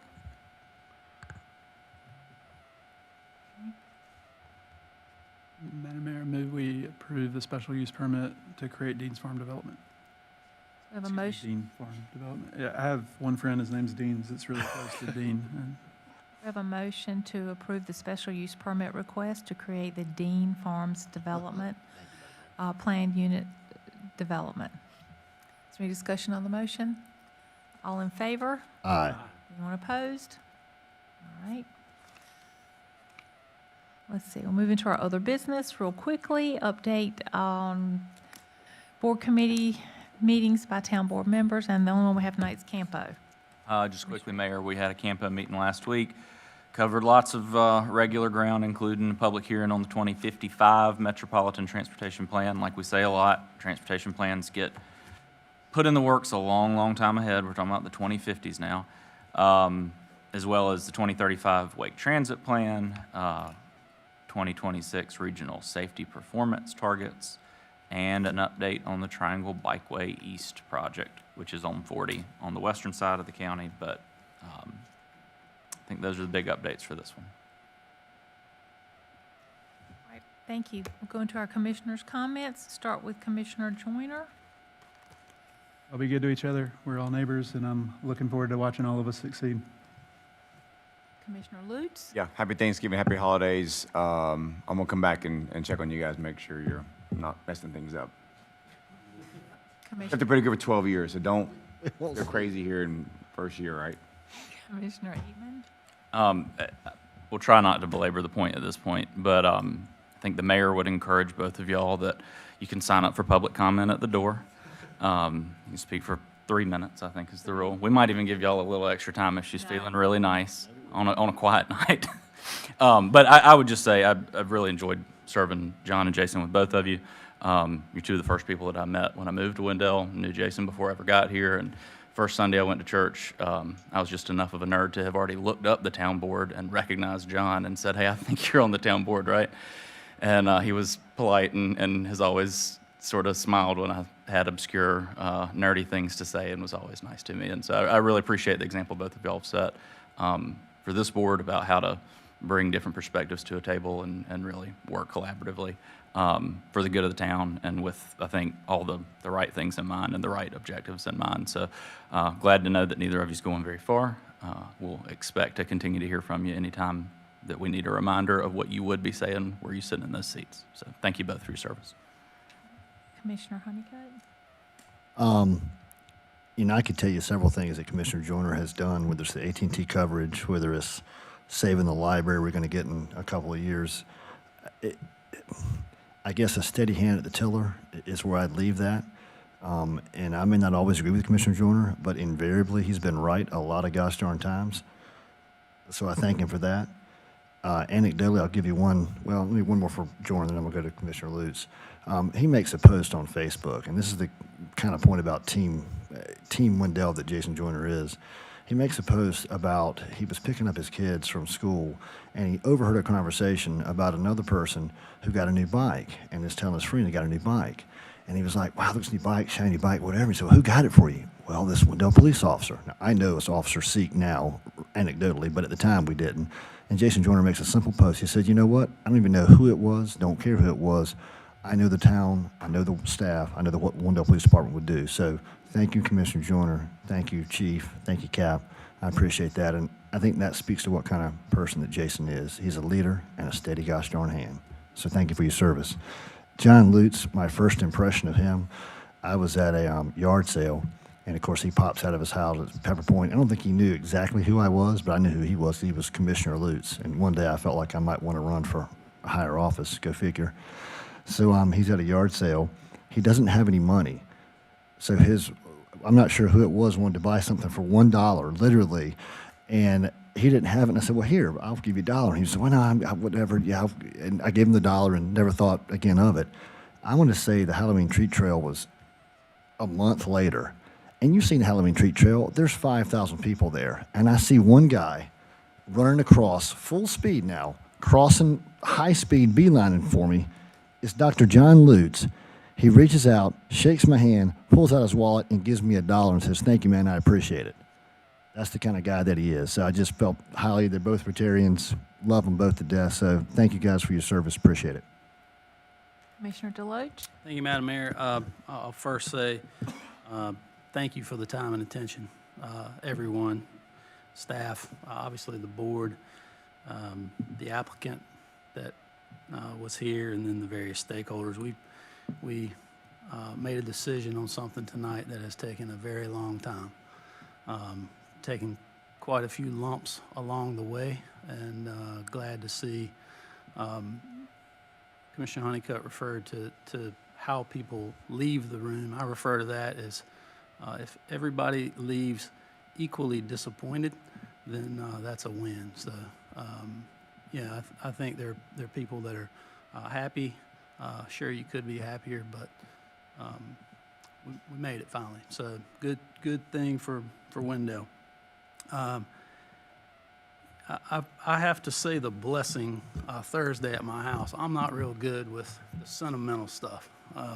My wife, if she's still awake, is probably going, "Oh Lord, he's about to break down right now." But I need to. This is my pregame. I'm practicing for Thanksgiving blessing, because the fact that it is Thanksgiving week with these two guys, Commissioner Joyner, Commissioner Lutz, you mean the world to me. You've done a great deal for our town. You know, just the foundation that you guys laid for all the great things that we've done recently. I'm very appreciative for your professionalism and your positivity, because that does not go unnoticed in my world. So certainly thank you for that. I will say that probably the first campaign sign I ever put in my yard was John Lutz's sign. And that has come a long way now. That I guess as a commissioner, obviously not the mayor, she's the longest tenured here, but that'll put me as the senior commissioner, which is a little bit scary. But these guys have certainly done a great job. And I just want to tell you thank you. And it has been an honor and a privilege to be your friend and fellow commissioner. So thank you, guys.